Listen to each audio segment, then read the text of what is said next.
Can you see by the dawn's early light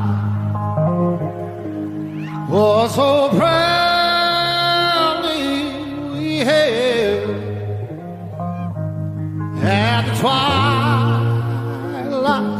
as gleaming, whose broad strides and bright stars through the perilous fight.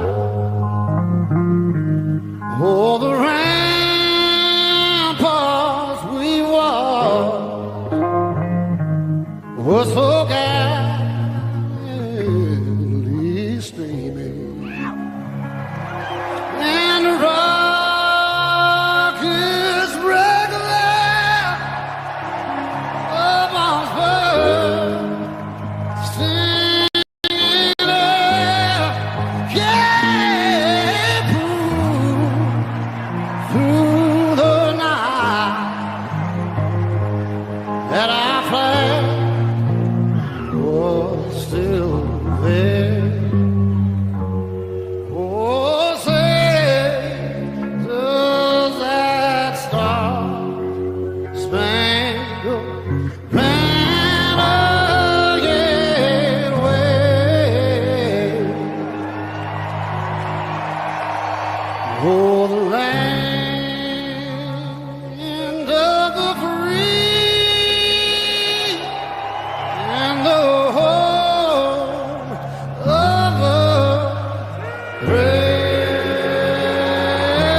inside the Gamecocks The Morning Show, presented by the Barndominium Company and Presto Pros of the Midlands, part of the Chief Sports Network. Go Gamecocks! He'll be fire on the mountain.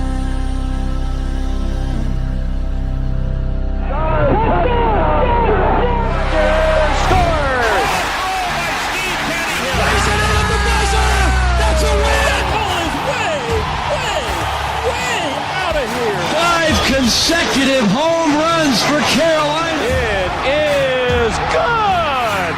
It's gone. He's in. Touchdown. He's with the throw to the plate. He's going to score. It's a walk-off. Touchdown, South Carolina.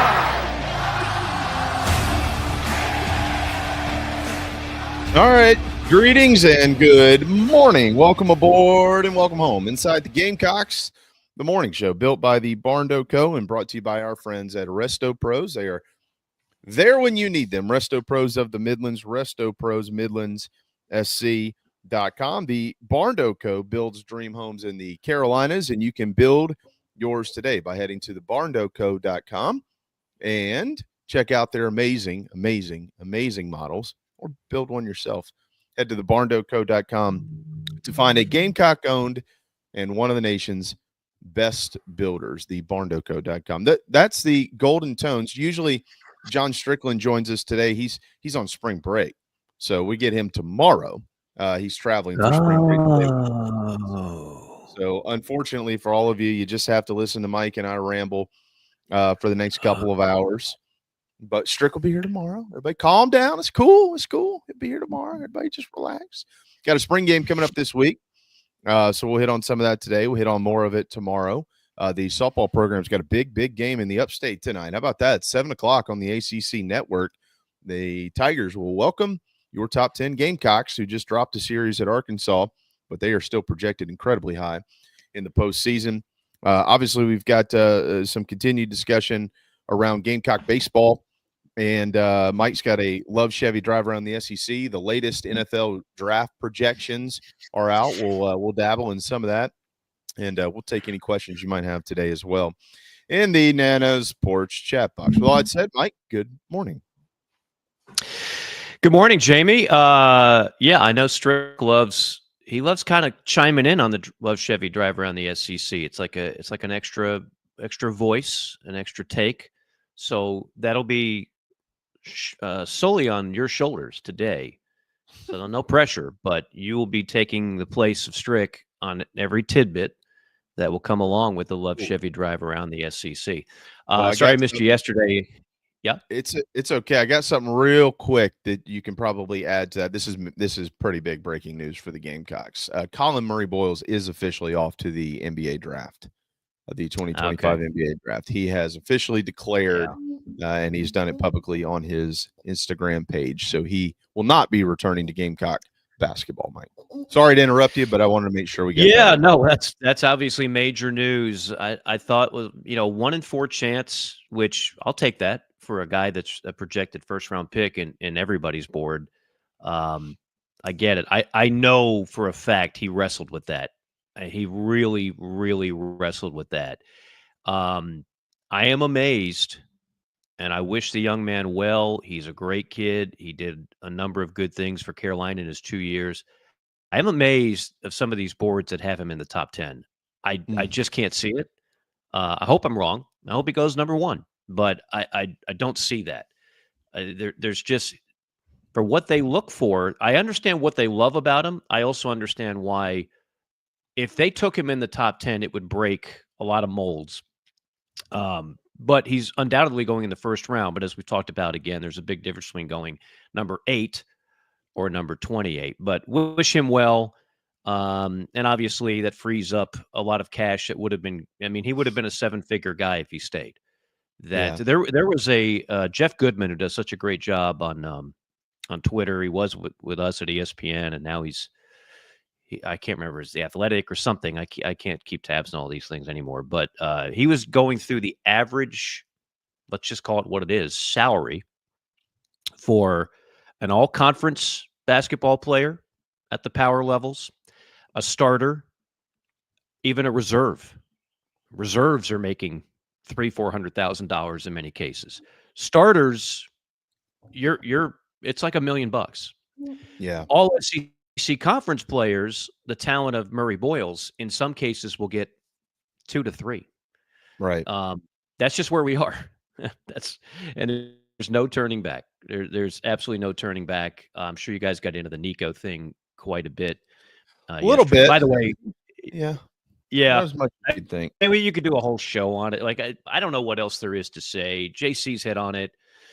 And I know he represents a lot of people that are just tired of, I won't mention names. Like there's 1 or 2 former players out there that have a pretty high profile, and their default button on anything that comes up with NIL is, well, I'm all for the kids. it's not, don't be the prisoner of two ideas. This is not somebody saying you're against players getting money. JC and I talked about this for years on JC and Morgan. You can be both for player compensation and structure. Right. And don't blame it on the NCAA. If you want to say, well, the NCAA could have solved this if they just did this, is the NCAA, this just in, gets dunked on in court every single time. So if the NCAA did come up with an organized structure 10 years ago, 5 years ago, 3 years ago, 2 years ago, guess what? A group of student athletes would have sued and they would have won. Right. The NCAA does not have the authority or the autonomy to regulate what student athletes make. They just don't. So stop blaming the NCAA. The NCAA is a feckless organization when it comes to college football. They have no power. They have no ability to enforce much of anything anymore. If they did, Tennessee might have been on probation, and Josh Heupel might have been working in a structure where he didn't have a lot of scholarships to hand out. I realized there were some things that went down, but it was pretty light overall, considering the accusations. Stop just the default is blame the NCAA. That'll be a hot take. Who likes the NCAA? Nobody. So 100% of my people and my followers and my viewers and my listeners, they'll all say, yeah, I hate it too. Okay, great. You accomplished nothing with that take. You accomplished absolutely you think you're like, that's a strong man's take. It's a straw man argument. The NCAA doesn't run crap. Nothing. So wake up. Sorry. Well, that was just I'm still a little WNBA draft party last night. Jamie, things got a little rowdy at the Morgan compound. A lot of people brought over in cases of wine coolers and apple martinis, and we were all waiting on pins and needles for who the Chicago Sky was going to take with the 11th pick. And when Haley Van Lith was named, a lot of wagering. I won't say how much, but a lot of money changed hands. Things got a little out of hand, as they typically do for a WNBA draft party. So I hope that doesn't come through today. No, it is. It's actually shining directly through. I hope you understand. Like, so I get it. I'm sure you had one too. Once you put the kids to bed, we invited I didn't. the homies over, and I finished watching The Agency once the kids went to bed last night. okay. So yeah, no, well, you missed out because it's a hell of a draft. I kept up with it. I mean, obviously, clearly, congratulations to 3 more Gamecocks: Tina Powell, Sanaya Fagan, and Bree Hall, all going last night, and all going in the second round, which is, I think that's 15 or something like that now for Dawn, I believe is what it is.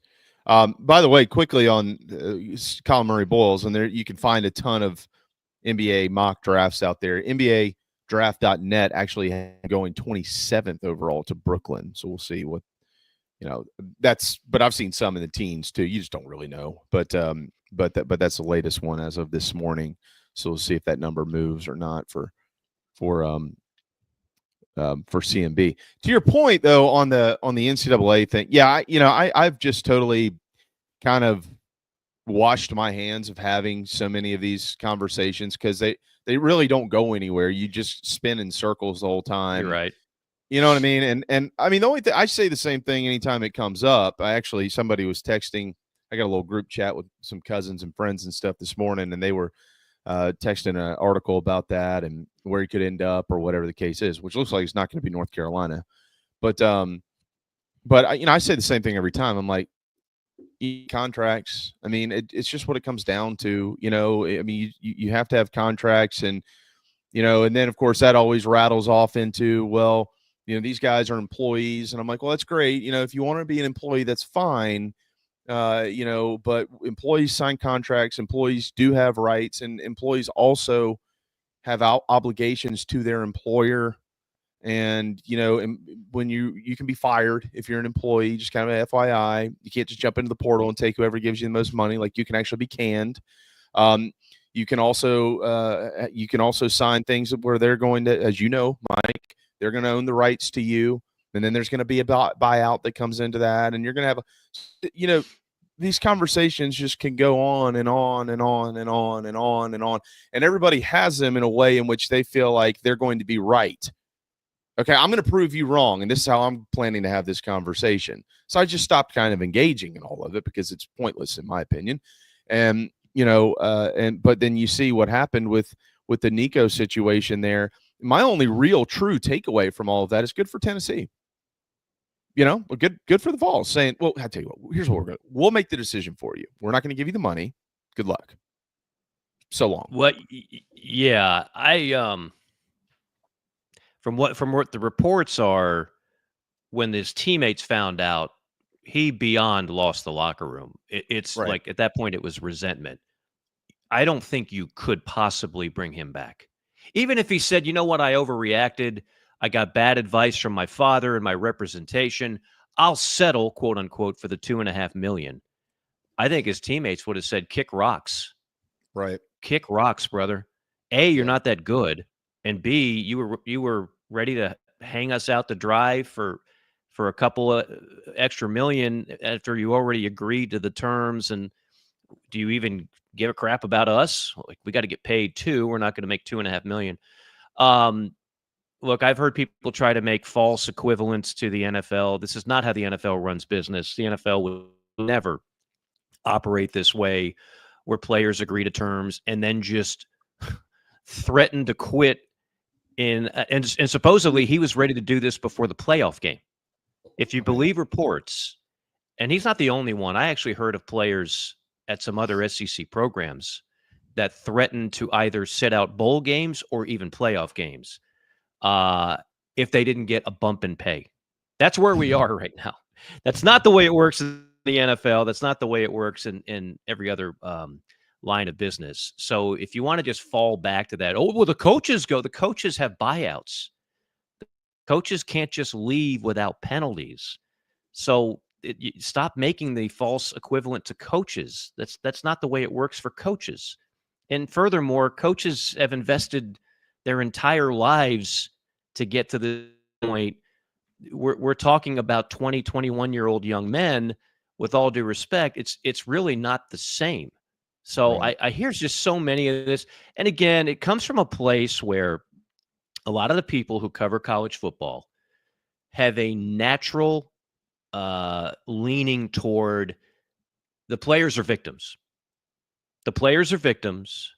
The system is set up for the people at the top to succeed, and the players are all getting screwed. So when you go through that prism and everything, and every opinion you state is based on those grounds, this is what you come up with.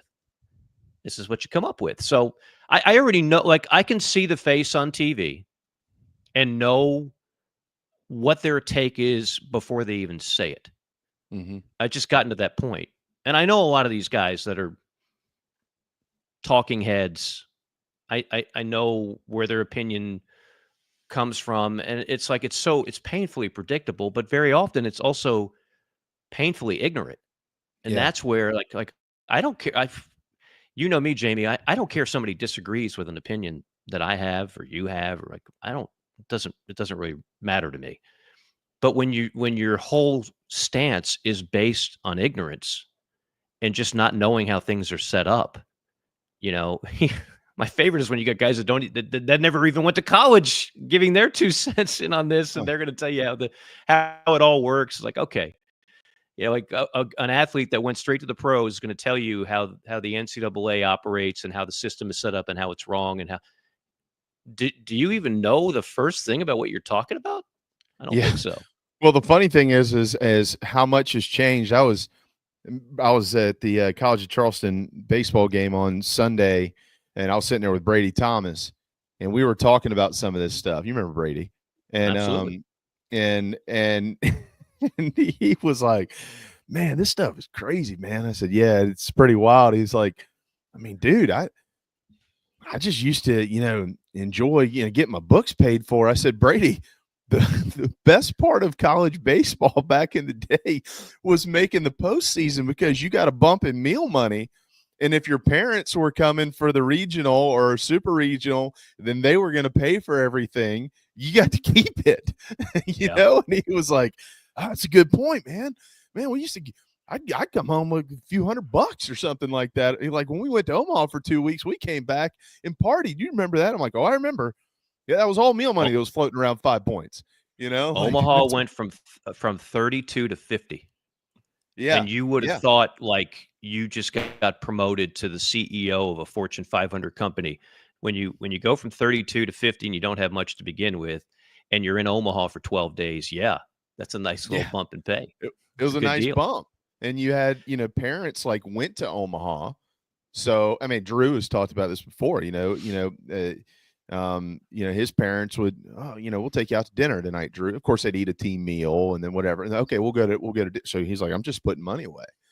So you're in Omaha for 12, 13, 14 days. And you come home with $500, $600 in your pocket. You're rich, and at least, in college you're rich. And same thing, and during the run and the whole 9 yards. It's just great. It's funny to laugh about it because those things did matter back in the day. I was like, hey man, you want to go out? It's a Monday night. Yeah, I'm not really. Yeah, but I got like a couple $100 in meal money I didn't spend from the weekend. Yeah, where are we going? Rocco's? Sounds good. And now you got guys who are holding out or wanting to hold out for more money, which is just,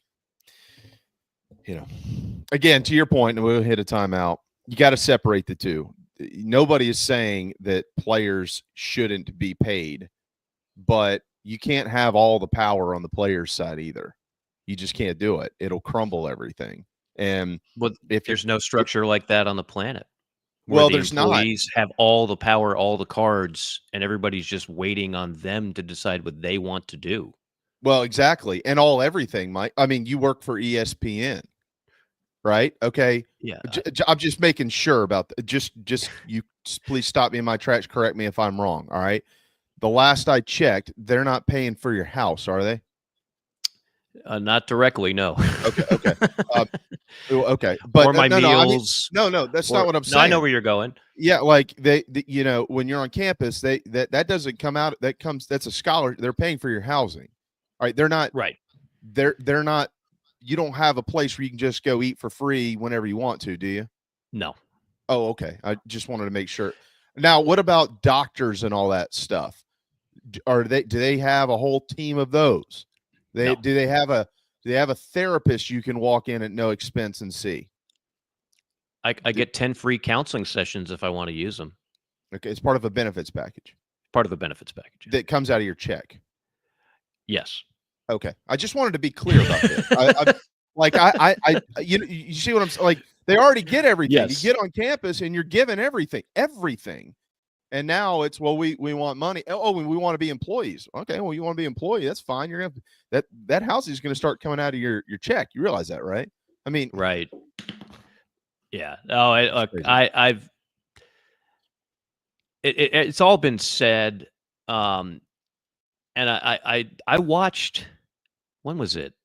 Last weekend, out of nowhere on one of the cable news shows, the four families, their commissioners, Sankey, Phillips, Bowlesby, Petiti, did an interview and saying we've got to have some continuity in all this.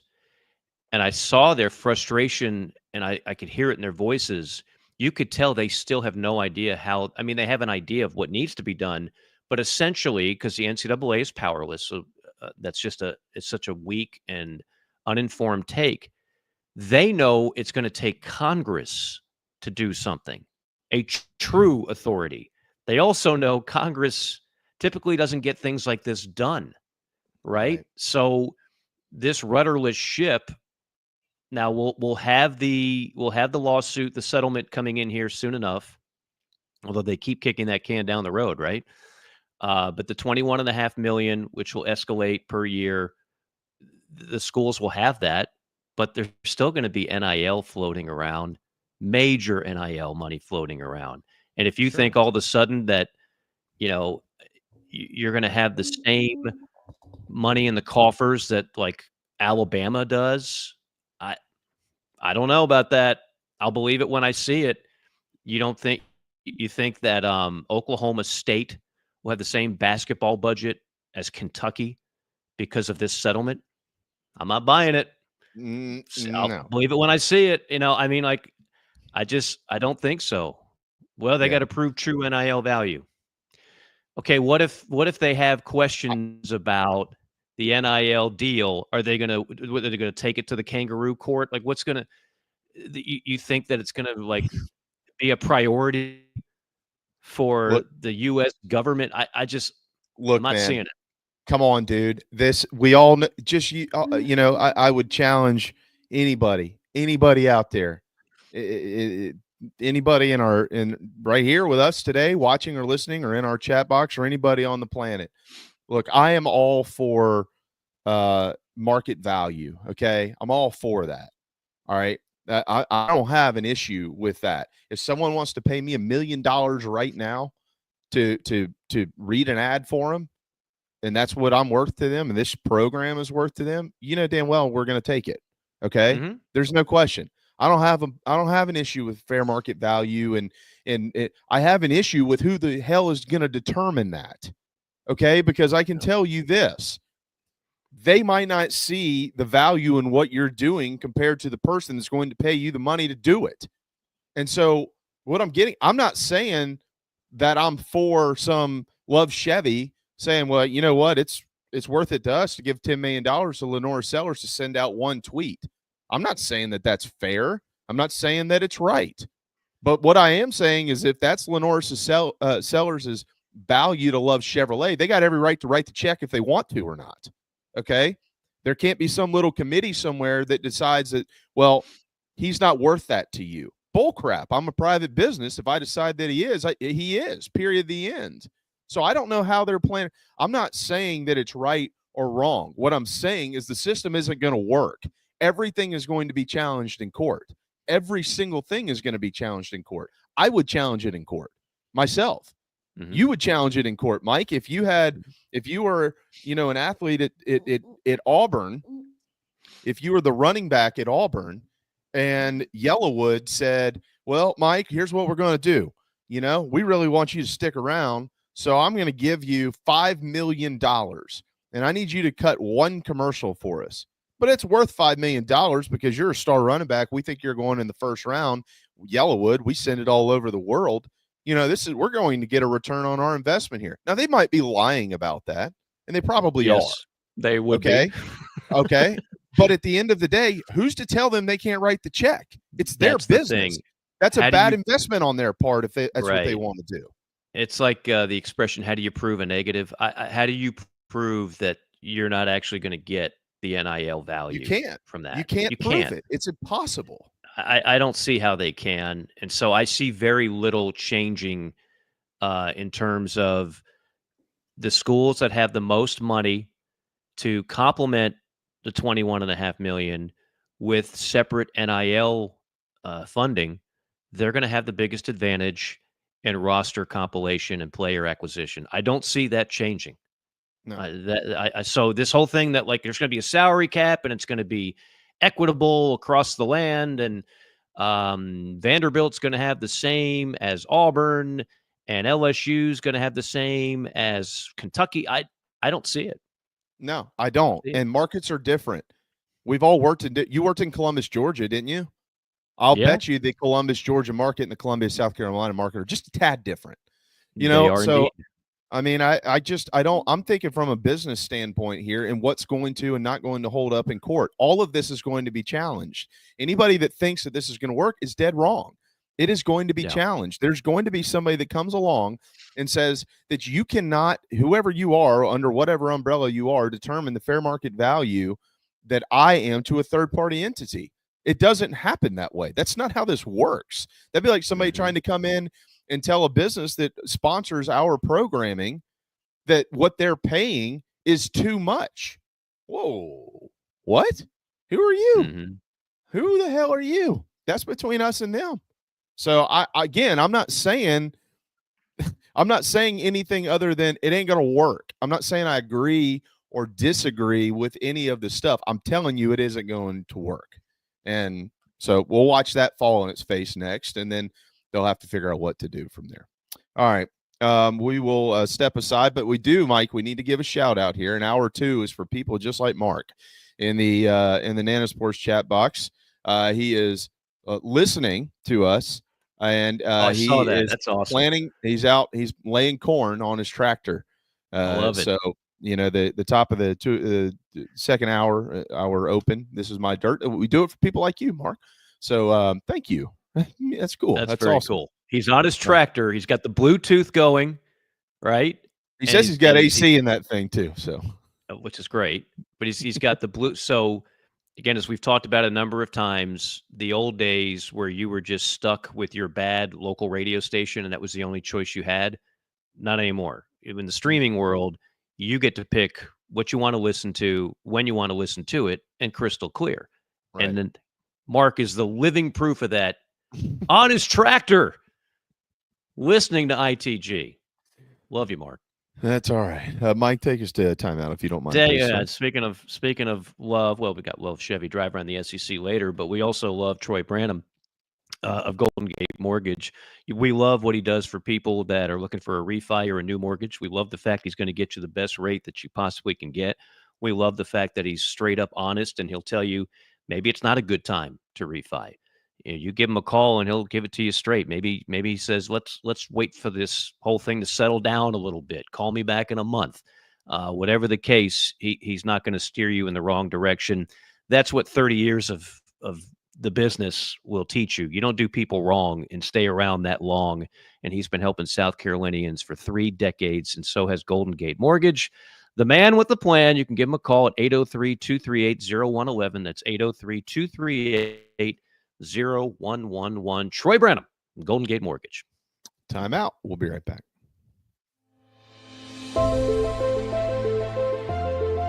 Remarkable, 5-star, sensational. These are just some of the terms used to describe nationally renowned chef William Turner out of Scottsdale, Arizona. Originally from Georgetown, South Carolina, and a diehard Gamecocks fan, Chef Will made his way out west and has served parties from every state and many countries from across the globe. If you're in Arizona or have plans elsewhere, visit chefwilliamturner.com to inquire about private events and more. From MLB to NFL, the chef has served everyone. He's won all the awards, done all the press. There's a reason for that. Food from every culture, all of it first class. ChefWilliamTurner.com and Chef Will Turner on socials. You won't believe what you see. You really won't believe how it tastes.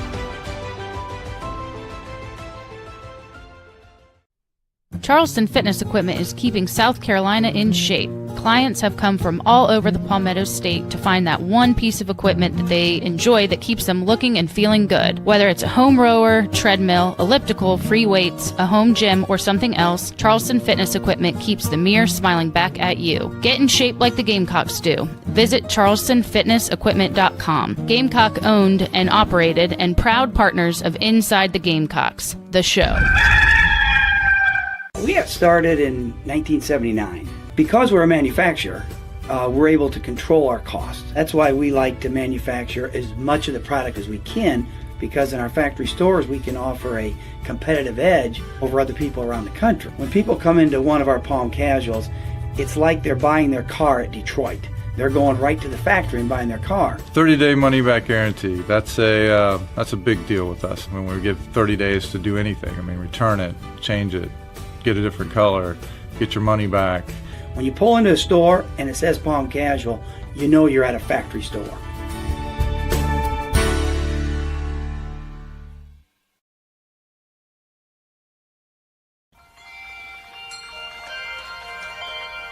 What's up, Gamecock fans? This is Ethan Petrie from Land O'Lakes, Florida. Go Cox. It's a beautiful morning.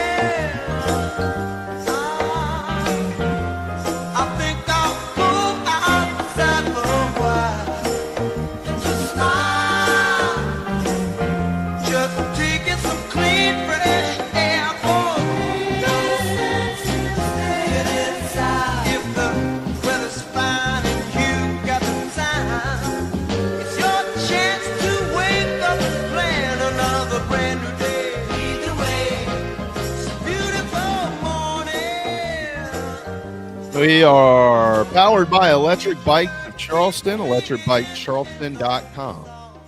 It is a beautiful morning, electricbikecharleston.com. Many of you are enjoying spring break this week, and if you are enjoying it walking everywhere, get an EB, electricbikecharleston.com. It'll go a lot faster than you, unless you're Nick Harbor. Won't go faster than him. But electricbikecharleston.com is where folks come from all over the state to shop. They also, of course, have Charleston Fitness equipment, and we all know that you need the Summer Bod 2025. So if you're looking flabby in the mirror, might want to head there too. CharlestonFitnessEquipment.com. I was obviously this past week. You weren't here yesterday, Mike, and I had a. I listened though. Oh, okay. Thank you for that. Just for the record, this all sincerity. I'm not just happy to be part of this, but I was traveling yesterday. I was in 3 states in one day, and I'm actually in Columbia right now. I drove up here, got some work to do. And you brought Columbia, your piano with you. Yeah, it's funny. I have the same interior decorator here as I do back in Atlanta. They do tremendous work. I say I want an exact facsimile of what the other house has. If you could just move the piano, the rug, the sofa, the recessed lighting, and these guys are so good. Barndo might have helped me a little bit. I'm just saying, but no. So I'm going from airport to airport and cars and all this stuff, and just listening. And I caught a little bit of you guys on Friday. I guess I don't want to derail where you were going. I'll just say this briefly because I know we'll get into Gamecock baseball at some point. Now we're getting into it now. Yeah, you're getting into it now. Okay. Well, I mean, I heard the give and take. I've known you long enough to know, and you are what I would say a beacon of positivity, right? I mean, you are overall, you see things. The glass is half full, right? That's a very positive trait. I could sense your frustration and anguish on the show yesterday, just talking about what happened over the weekend. And I saw a lot of it. And then I saw JC on Friday on the show, and I understood what JC was saying all along. I know a lot of people, and he apologized, and it rubbed people the wrong way. He wasn't saying that the Gamecocks are only good for 3 years. But the comparison to Alabama football, it's not really an apples to apples comparison when you come down to it. I mean, Alabama football is something I don't think we'll see again in our lifetime. That type of dominance in the major sport of college football, what Nick Saban did. But I understand where the fans are coming from. Yes, Gamecock baseball has been good for a long time, and the stretch of 2000 through 2012 was the most consistently good program in the sport. Mm-hmm. All of that is true. All of that is true. But then I think what JC was saying is, I apologize if anybody, and JC can comment on this on the crosstalk. I know he's probably listening now, and I'm not speaking for him, but if I understood it correctly, he was kind of saying, look, nobody had better respect for Ray Tanner than me, and I've said it, and he's right. But that's not where the fans, I think, that are pissed off are coming from. The fans want a pound of flesh, and they will continually blame Ray for the program, for what has happened from 2013 on. Right? Yeah. Yep. And so really, they're not concerned about JC besmirching Ray Tanner, which he wasn't. But they actually do want to besmirch. A lot of them want to besmirch Ray and blame him for everything under the sun since he retired. And I've said this many times. Some people are resentful of the fact that he retired, period, because that was the best program, the best coach in the history of the athletic program for a long time. And we can have that debate now. I have no interest in going there, but and so it was like, how dare you retire? You're still got it. But I think part of it is Ray knew, like, you can't keep up the way that thing was going. I've seen a lot of dynasties just eventually, whether it's LSU, Miami, Texas, like eventually it does take a dip. You had this perfect storm of incredible players, Jamie, as you know, that weren't just incredibly talented, they were like go to war guys. They were like uber talented and glue guys at the same time, and even if they weren't great pros like a Matt Price, was there anybody you'd rather give the ball to in the 9th, 10th, 11th, 7th, 8th than Matt Price in a clutch situation? He had that gene. So, I don't think even if Ray stayed, like they weren't going to just win another 3, go to Omaha three straight years again and win another 2 national titles. But then the other side is, and I don't disagree with this, fans look at it and say, well, wait a minute, I understand that, but how have we not been to Omaha since 2012? Like Sure. that is undoubtedly a disappointment, and there's no way to sugarcoat it. Yeah, very fair. And I don't have I would never even argue that point. If you proclaim to be one of the best programs in the country in any sport, then you should be at the pinnacle of the sport more times than not. And the pinnacle is basketball, getting into the Sweet 16. I'm talking about getting to a place where you have a chance to win a championship. Okay. In basketball, if you're consistently in the Sweet 16, you've got a chance. Now in football, if you're consistently in the college football playoff, you have a chance. And in college baseball, it is getting to a super regional, and then of course getting to Omaha. And they had the stretch from 1985 to 2002 where they didn't go, and it was very frustrating, but not as frustrating as this one because they had never won a title. They lost 2 national championships or 2 national championship games in the 70s, but they didn't have a title. So when you win titles, that it resets expectations. That is all fair, and it is all absolutely fair game for fans to be frustrated about, and that means that you expect to win. And I don't have an issue with any of that. My issue after watching this group, you mentioned being an optimist. That just comes from being a former player. I was never convinced we were going to lose. I always thought I'd win. It didn't matter. Score, inning, nothing. And at the end of the game, I want the bat. Put a bat in my hands. If you try to run, I'm going to throw you out. Like almost cocky. Okay. Like, and that's just, I can't shake that. But it's not about me. That was Carolina baseball. You called a lot of this. You saw those guys. Nice dudes, not very nice on the field. Kind of a bunch of pricks out there, to be honest with you. And but then you meet Drew Meyer and guys like that off the field. These guys are great guys, but on the field, not so much. They were there for blood. They were going to beat you. And a lot of that, and this is just from a competitive standpoint, you show up in a program that coaches find ways to get the most out of you. They find ways to make you play your best brand of baseball, fire you up to go do it, have that mentality. And while there might not be a likability factor from time to time with the guy that's chewing your rear end out here and there, there's always a respect factor, always. And if you don't have it, you can't win. That's universally in sports. And I've watched every second of this team play. Every second of this team play. God and bless you. I am just saying, well, I feel like it's my job too. So like if I speak, I'm not just an idiot with a microphone. Like I've got a clue a little bit, and come join me at the Citadel game tonight. I'm just saying. Come on, Jamie, get in your car. 2.5 hours, brother. Let's do it. Kids have dental appointment today. We'll see how they are afterwards. All right. Which hat tip to the Citadel because they're playing their rear ends off this year. And I'm just saying, watching them, I'm telling you, I sense a major disconnect between the players and the leadership. I'm just telling you. Okay. Yeah. And, if someone can prove me wrong, fine. I hope I'm wrong. I hope I'm dead wrong. But I'm just telling you that there is something missing. Okay. There's something missing. And that is not the characteristic of this program. It's not. These guys are not supposed to be in a spot where they don't know how to win and scared to lose.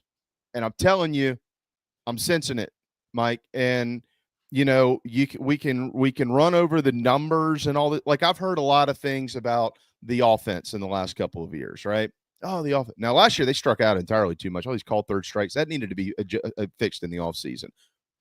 However, I don't know if anybody realized this or not. They changed the bats in 1999. Of course, you remember that. You were the voice of the Gamecocks. They went from the Gorilla Ball era. -3. Yep. Yep. From Gorilla to modern, right? And then, of course, they adjusted them again after that first World Series title for the Gamecocks, and they had to readjust them because you couldn't even get the ball out of the yard. It was terrible. We didn't have a ball go to the warning track in half the games I called. Yeah, it was ridiculous. It was miserable. So when they adjusted things in 1999, it readjusted offensive expectations. So I just happened to just go back and just let me look at the teams that scored the most runs per game, because at the end of the day, you do realize this, Mike, you can have a better batting average. And the reason that I did this, because this team has a better batting average than that last year's team did. And somehow their on-base percentage is 32 points lower, and they score 1.5 less runs per game. Okay? So what does that tell you? Okay, what that tells me is they're not able to – they don't know how to get runs across the plate. All right? That's what it tells me. It tells me they're up there just hacking with no real purpose, and they don't know how to score runs. They don't know how to drive runs in. All right? So we can look at batting average all day long. I don't really care if you hit 200. If you score 8 runs a game, you should win. All right? So I went and looked at this, and I said, well, I'll be damned. In the modern era, the 2023 team is tied for the 3rd most runs per game scored in South Carolina history. 3rd. You know who number 1 is? Shouldn't be any shocker. It's the 2000 team. Okay? The number 2 most runs per game scored, you were the voice of this just like 2000, was in 2007. They scored almost 8 runs per game that year. And unfortunately had some defensive miscues in a super regional in Chapel Hill that kept them away from Omaha. And the pitching wasn't great. And the pitching wasn't great. That's when the Fire Calvi thing started, and Yeah, they were still one bad inning in Chapel Hill away from going to Omaha. Correct. Because they could score runs. Against a loaded Tar Heel team with Ackley and all those guys, yeah. Loaded on the road. All right, at Boshemer. Last year's team scored 7.43 runs per game with all the strikeouts, all the frustrating strikeout lookings. You know what it was, Mike? Aside from that, it was Ray Tanner, a walk, a bloop, and a blast. And that's what they were doing last year to win games. That's the 6th most runs scored in the modern era. Okay. So I've got a point here. I'm with you. Because the offense has been scrutinized, and I'm not saying that it shouldn't be scrutinized sometimes. Sometimes it looks putrid, okay? All right, and I give some credit to that, to just playing in this league. And then I also give some credit to the fact that I don't really know what the approach is up there, especially on this year's team. They're just up there just swinging. They're just swinging at the first thing they see, just rolling over and double play and ground balls and pop-ups and whatever it is.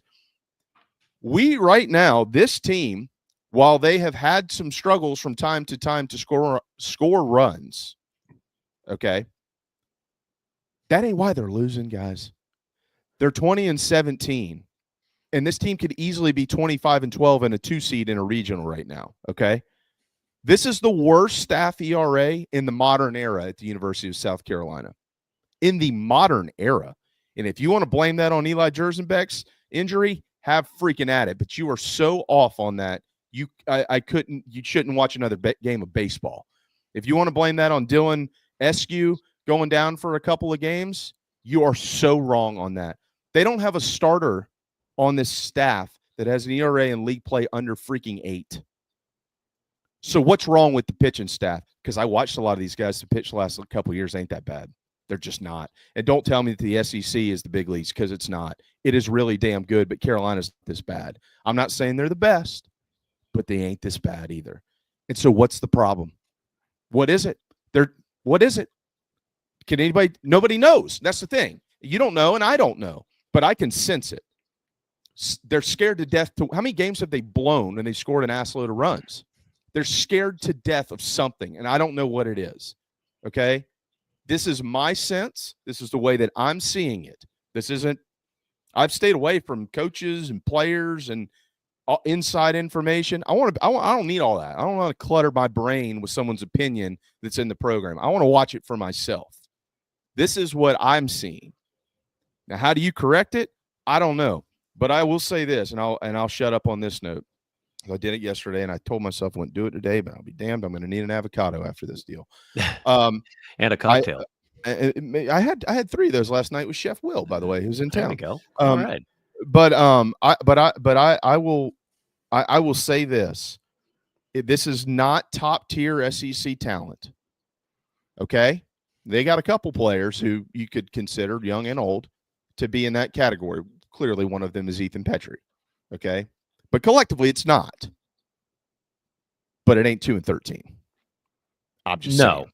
Okay, no. So it's not, Mike. 26-11 right now would be, or 26-12, or I'm sorry, 25-12 would be an entirely different story. Look at the rest of the SEC and how many teams are right in that category.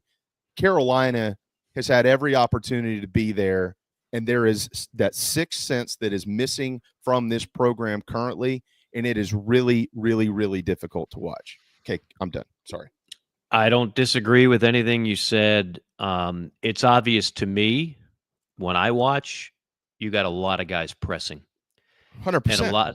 And a lot of guys insecure in their role, either in the lineup or on the mound. Yeah. In other words, they are playing thinking if I make a mistake and I don't perform well, I'm either going to lose my job, I'm going to be out of the lineup, I'm going to be pushed down in the lineup, I'm going to be on the bench. It's really hard for me to look at it and say, and I don't know if this is where you're headed without saying it. I saw some of the interview with Whittle. I mean, again, it felt like it was basically hey, there's plenty of talent on here, but clearly this is coaching. I mean, if you read between the lines, right? Did I misinterpret that? Like, if you have so much talent, then 2-13 would be what? Yeah, well, exactly. So what you're saying, I feel like I should add a little context to that, because I truly believe, like, if I believe it, and I do, then somewhere there's a misunderstanding of something. Now, generally that falls on the coach or coaches. Absolutely. There's no doubt about it. I am trying to give a little bit of grace to this situation, Mike, because you brought it. They've had so much turnover from a coaching staff standpoint in the last 6 years. If you actually go back, they've had 4 pitching coaches. I mean, come on, man. They've had 3 hitting coaches. Monty's the most consistent thing they've had in the program. He's been there for 3 years now. Now they've had 2 head coaches, right? So there's been some turnover. You got a new head coach in this year who's doing things entirely different from the last guy. And so I'm trying to give some grace to the situation, but at the same time point out that it's not working. This is not working. Yeah. I agree with the fact they're certainly better than 2-13. I think everybody in that locker room would tell you that, and every coach would tell you that there's no excuse to be 2-13. They have literally on a silver platter given away multiple SEC games. In some cases would translate to SEC series. In the Oklahoma games, the first one that comes to mind, 9th inning, all you got to do is make a couple plays in the infield. You beat, at the time, a top 10 team. I can't remember where Oklahoma is today. So that there's no doubting that.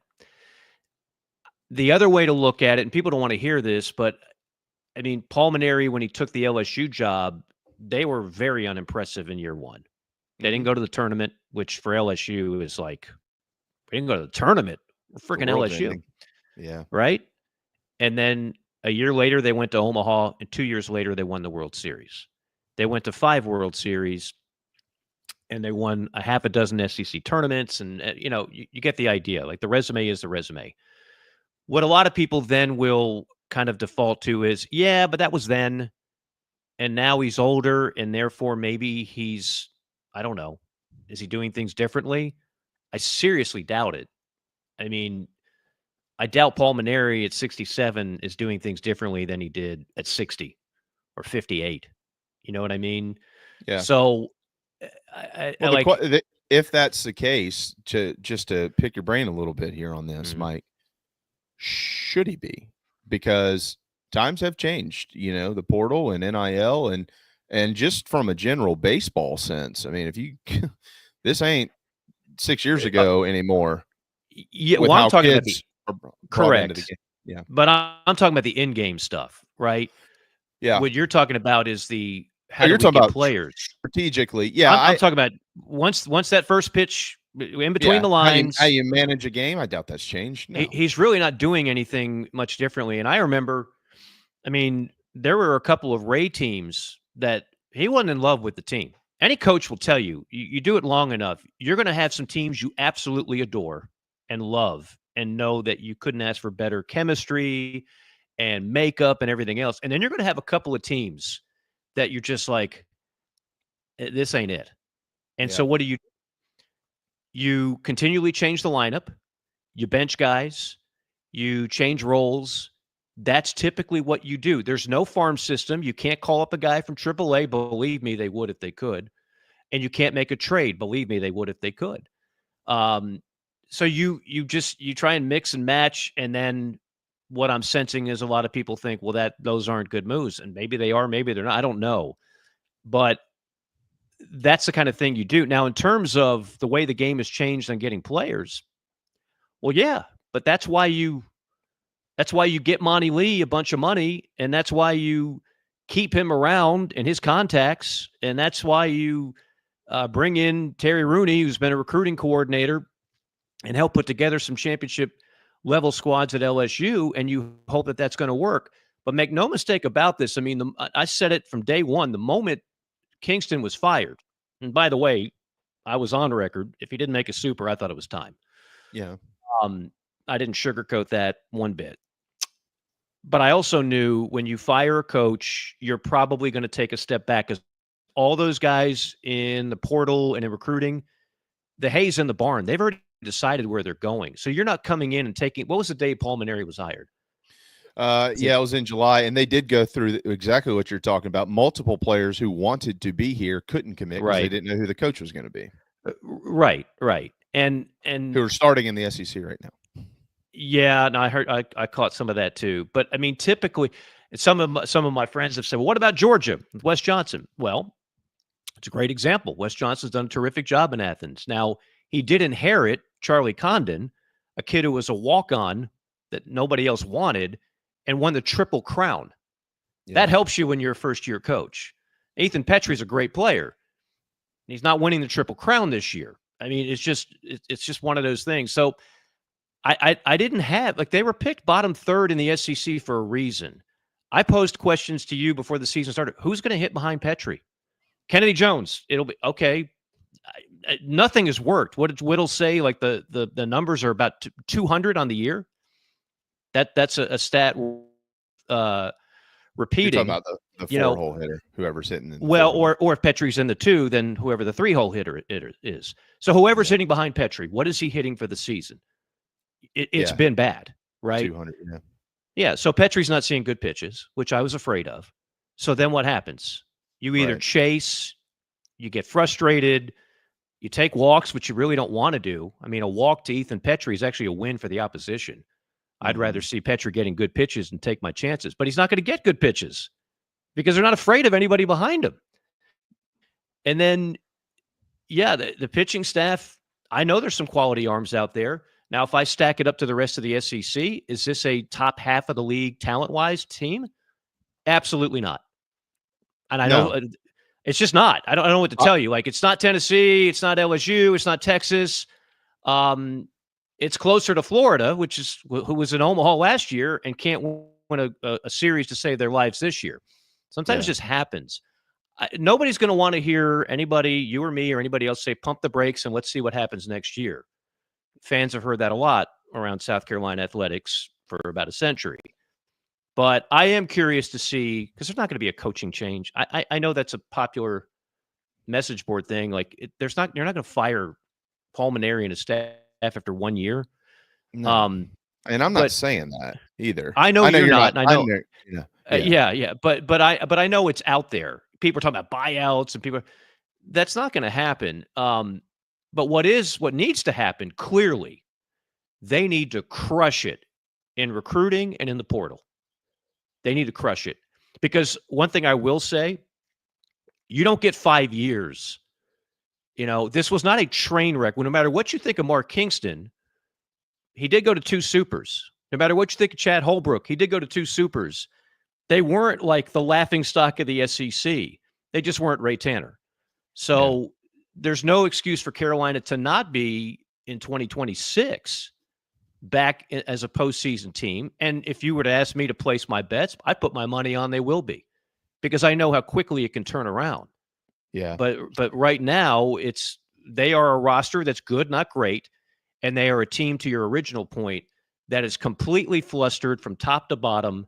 And when the game is close and it's tight in the late innings, it looks like a group that expects to lose, because that's been the track record of this team. Something goes wrong, all of a sudden heads start going down, and the psychology sets in of, man, this just ain't our year. Nothing seems to go right. And that's right now they are scuffling to the max. It's Coach Maneri said when he took over that this he wasn't taking over a train wreck. He expected to win, and they were picked 14th. And I can tell you right now, we're not the 14th team in the SEC. No, right now they're the 15th team in the SEC. I mean, I don't know. There's more to this, and I think in due time we'll begin to discover it. But I'm just watching this team and watching every team here. I've never seen it. I've never seen this. Never. Not even in the 8-22 Mark Kingston SEC season, which I think was in 2019, I believe is when it was. They just weren't very good. This team's better than this, and they gave up 2 grand slams in the 9th inning the other day. I mean, my God, well, all right. We've done research on this for the telecasts over the years. The number one determiner of what teams make it to Omaha or go deep in the postseason, staff ERA. And the staff ERA in conference play, it's over 8.5. Yeah, in SEC play, you can't win. What is it? 8.64. 8.64. You just can't win. You can't win series in this league with that type of number. Even if the offense was great, which it's not, but even if it was, you're not going in places with that. Well, and I know we're past due here, but to your point on the offense, I mean, Mike, you've called a lot of Friday night games in the SEC over the years, right? You realize that for the last 3 straight Fridays, they've scored 7 runs on Friday nights. That's right. Against teams named Tennessee, Mississippi State, and on the road in College Station. And they did win. It should be. I mean, they scored 12 runs the other day.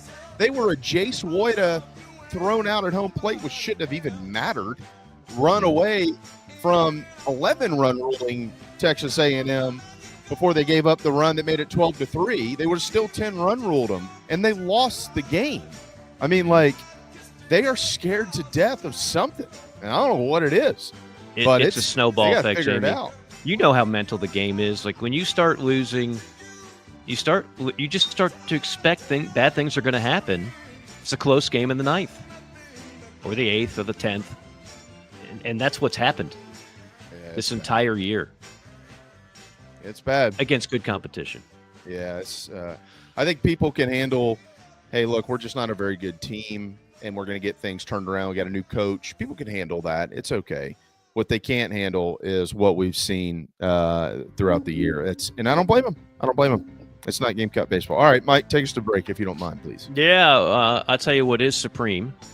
Ryan Brewer, ryanbrewer.net. Variety of services for all your fencing needs, fences, railings, columns. Go to their website, ryanbrewer.net. You can be amazed at how many neat things they come up with that you might, for example, put in your house or outside in your yard. It's not just fences, although that's kind of their bread and butter, and they've been the best at it in South Carolina for over 15 years. Check them out, ryanbrewer.net. Tell them you heard about it here on ITG. Get yourself a free quote on the website. And more importantly, get a chance to chat with the man, the myth, the legend that is Ryan Brewer, and get your home serviced by the best fencing company in South Carolina. That's Ryan Brewer Fence, ryanbrewer.net. Hour 1 is in the books. We got a Love Chevy drive around the SEC and more in Hour 2, and we'll be right back.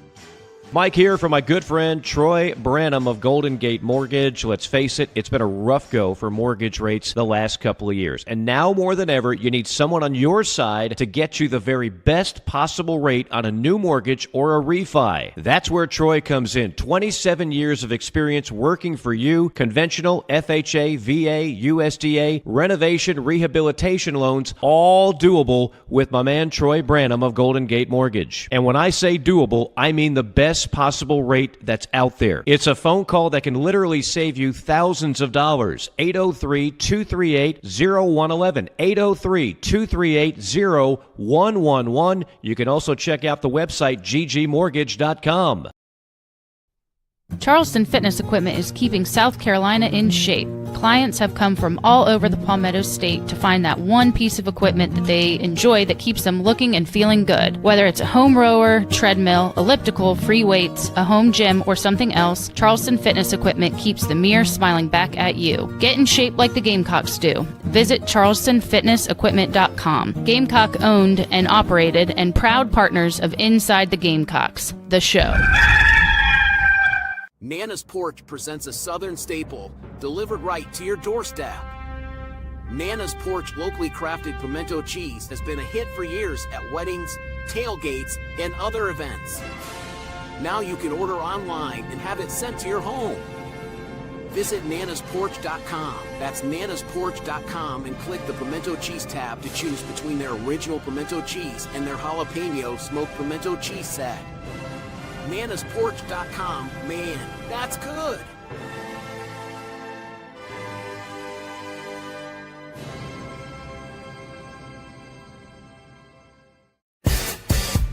Fans, Club Chief has arrived. Become a Big Chief Club member or a Big Chief Club Golden Gear member for exclusive access to our Nana's Porch chat box on Inside the Gamecocks The Show.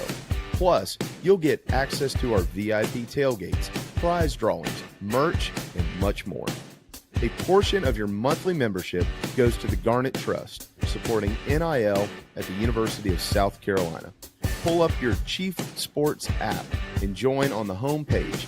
Thank you so much for being a member of Club Chief, and we look forward to meeting many of you very soon.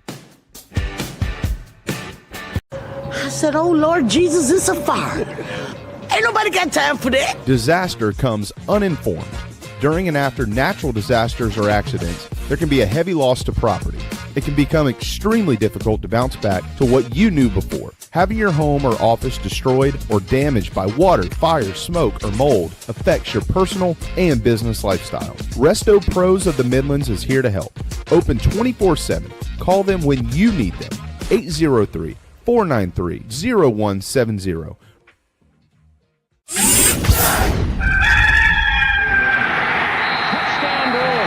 Set up the screen, and it goes to Brewer. 20, 15, 10, 5. Touchdown, Brewer. His second of the day. Pitches it to Brewer. Turns the corner. Touchdown, number 3 of the afternoon. Hey folks, it's Mike Morgan for Ryan Brewer Fence. That's right, you know the former Gamecock legend as a terrific college football player. Well, I know him as that too. I also know him as the guy that runs a great business, one of the best businesses in South Carolina. How do I know that? Well, for one, I'm actually a client of Ryan's. I had my home in Columbia done years ago, and his crew did an outstanding job, just as he does for everybody else. Whether you're in the market for a fence, railings, columns, or anything in between, their craftsmanship, their experience, and service second to none. Ryan Brewer Fence has over 15 years of experience with consultation and installation of residential and commercial fencing and railings. Rest assured your job will be done with an unparalleled level of expertise, and it's done on time, and they do it right the first time. Again, you're not going to do any better than Ryan Brewer. Ryan Brewer Fence. The website is ryanbrewer.net. Set up an appointment today. Tell them Mike sent you. This is my dirt. Welcome back to Inside the Gamecocks, the morning show. Presented by the Barndominium Company and Resto Pros of the Midlands. Hour 2 starts now. Yeah, I'd hate to be the first to sell.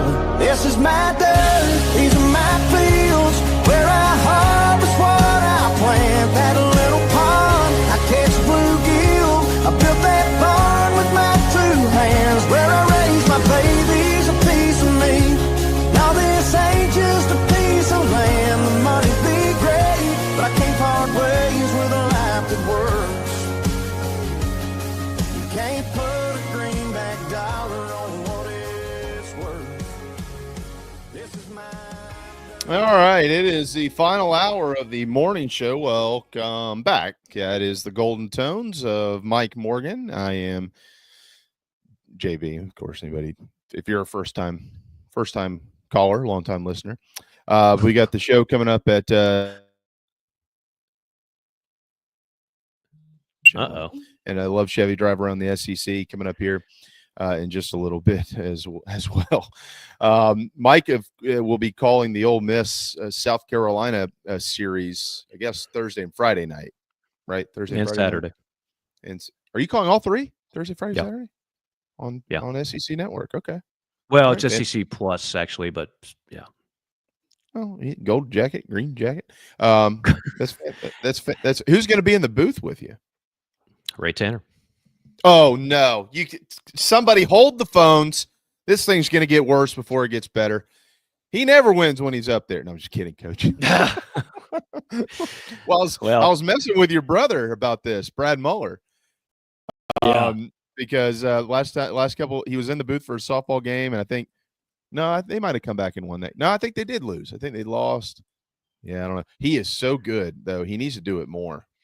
Well, we've talked about doing this together for a few years and just trying to align the dates to make it work. I'm certainly happy about it. I've been fortunate to work with some very talented people on radio and TV, whether it's college or the Braves. I do think, as good as former players can be as analysts, a former coach gives you something that's just unique that a player does not have. Even when for my first few years at ESPN, Dave Perno, who led Georgia to 3 World Series, and then they fired him, and which Georgia then went about 10 years without doing anything, and now they're good again. But Dave was, I thought, terrific. He didn't want to do it long term because it is work. A lot of these former coaches, they realize, oh crap, this is work doing broadcasting. It's preparation, it's talking to people, it's having to be on point. And so Dave wanted to do other things, but I thought he was really one of the best people I worked with when he was doing it. And Ray is the same way. I mean, obviously, they all know the game, but just the certain things that they see. So he'll be terrific. Looking forward to that, and hope it'll be a good series. I mean, Ole Miss comes in. Their pitching is not great. Like, I would expect Carolina's offense to be able to put up some runs. Ole Miss's offense is very good. They're top 10 primarily based on their offense. They can rake. But I don't think they lost some guys in the portal. They had a couple guys, a couple arms they thought they would have, and they didn't all of a sudden. So we'll see. We'll see if Carolina can, like you said, continue to score 7 on a Friday night, but be able to have the pitching to complement that and pull off an upset or two. Yeah. Well, this will be a special series for the great Stuart Lake, who's also a coach in the booth, because he coached both at Ole Miss and at South Carolina. So this will be neat for him to see Coach Bianco come back to town and all that type of stuff. So that gives fans, and I'll be up there. I don't know if I was scheduled to come tomorrow, but I might not come till Thursday. But that gives fans quite the conundrum there. You're gonna have to go back to the old radio TV balancing act for everybody who's, has a radio and has a television. If you want to hear Mike and Coach Tanner, I mean, you can't just throw Derek and Stu to the wolves. I mean, these guys endure every pitch of this debacle. So, you have to, you got to give those guys your love. You got to collectively find a way to love on all of them Thursday, Friday, and Saturday this weekend, fans. I'm sure everybody will be fine. Well, we're looking forward to it. I'm going to head over there, catch the game tonight against the Citadel, which they've done very well in the midweek games, as you know. That hasn't been the problem. but just kind of see how things are looking. What's the vibe? How quickly can you flush it? You're at the turn. You're on the back nine, if you will, the second half of the conference play. I get it. Like this team would have to pull off something miraculous to get to the postseason, but there's a lot of things still on the line for individual players as well as the team to kind of, there's certainly veterans that are going to move on, but there's also players that could very well be the future. I like some of the freshmen. I've been familiar with the Scobie kid for a while because he's got actual ties to Kentucky, and my wife knows his family pretty well before they moved to Florida. I think he's certainly a guy that you're going to want to hold on to because he's definitely got some talent. And there's others, there's other young players that would be certainly players to look forward to next year, combined with whoever they bring in. And as we talked about in the last hour, they're going to have to be a very active participant in the portal. Yeah, I think they plan to be as well. Jackson Susie gets the ball tonight, and he's 3-0 with a 4.76 earned run average. He was a top 5 arm out of the junior college ranks that came to South Carolina. He will be opposed by graduate right-hander Connor Comiskey, who has thrown just 12 innings this year, and he's walked 13 in those 12 innings, and an ERA over 11. So be patient, hit the baseball. The Bulldogs are having a nice rebound season at 19-17 under first-year coach Russell Triplett, who came over from Newberry, played his baseball at Clemson, as many of you know. And the Bulldogs almost upended the Tigers just a few weeks ago in the upstate. Also today, of course, speaking of Clemson, this game is being played up there. It is number 10 South Carolina in softball, 32-10, 7-8 in the league. The Tigers are 34-11, and they are 14-4 in the SEC. Carolina won earlier this year at Beckham Field. They will look to sweep this season series. That was a 6-0 final back on March the 25th.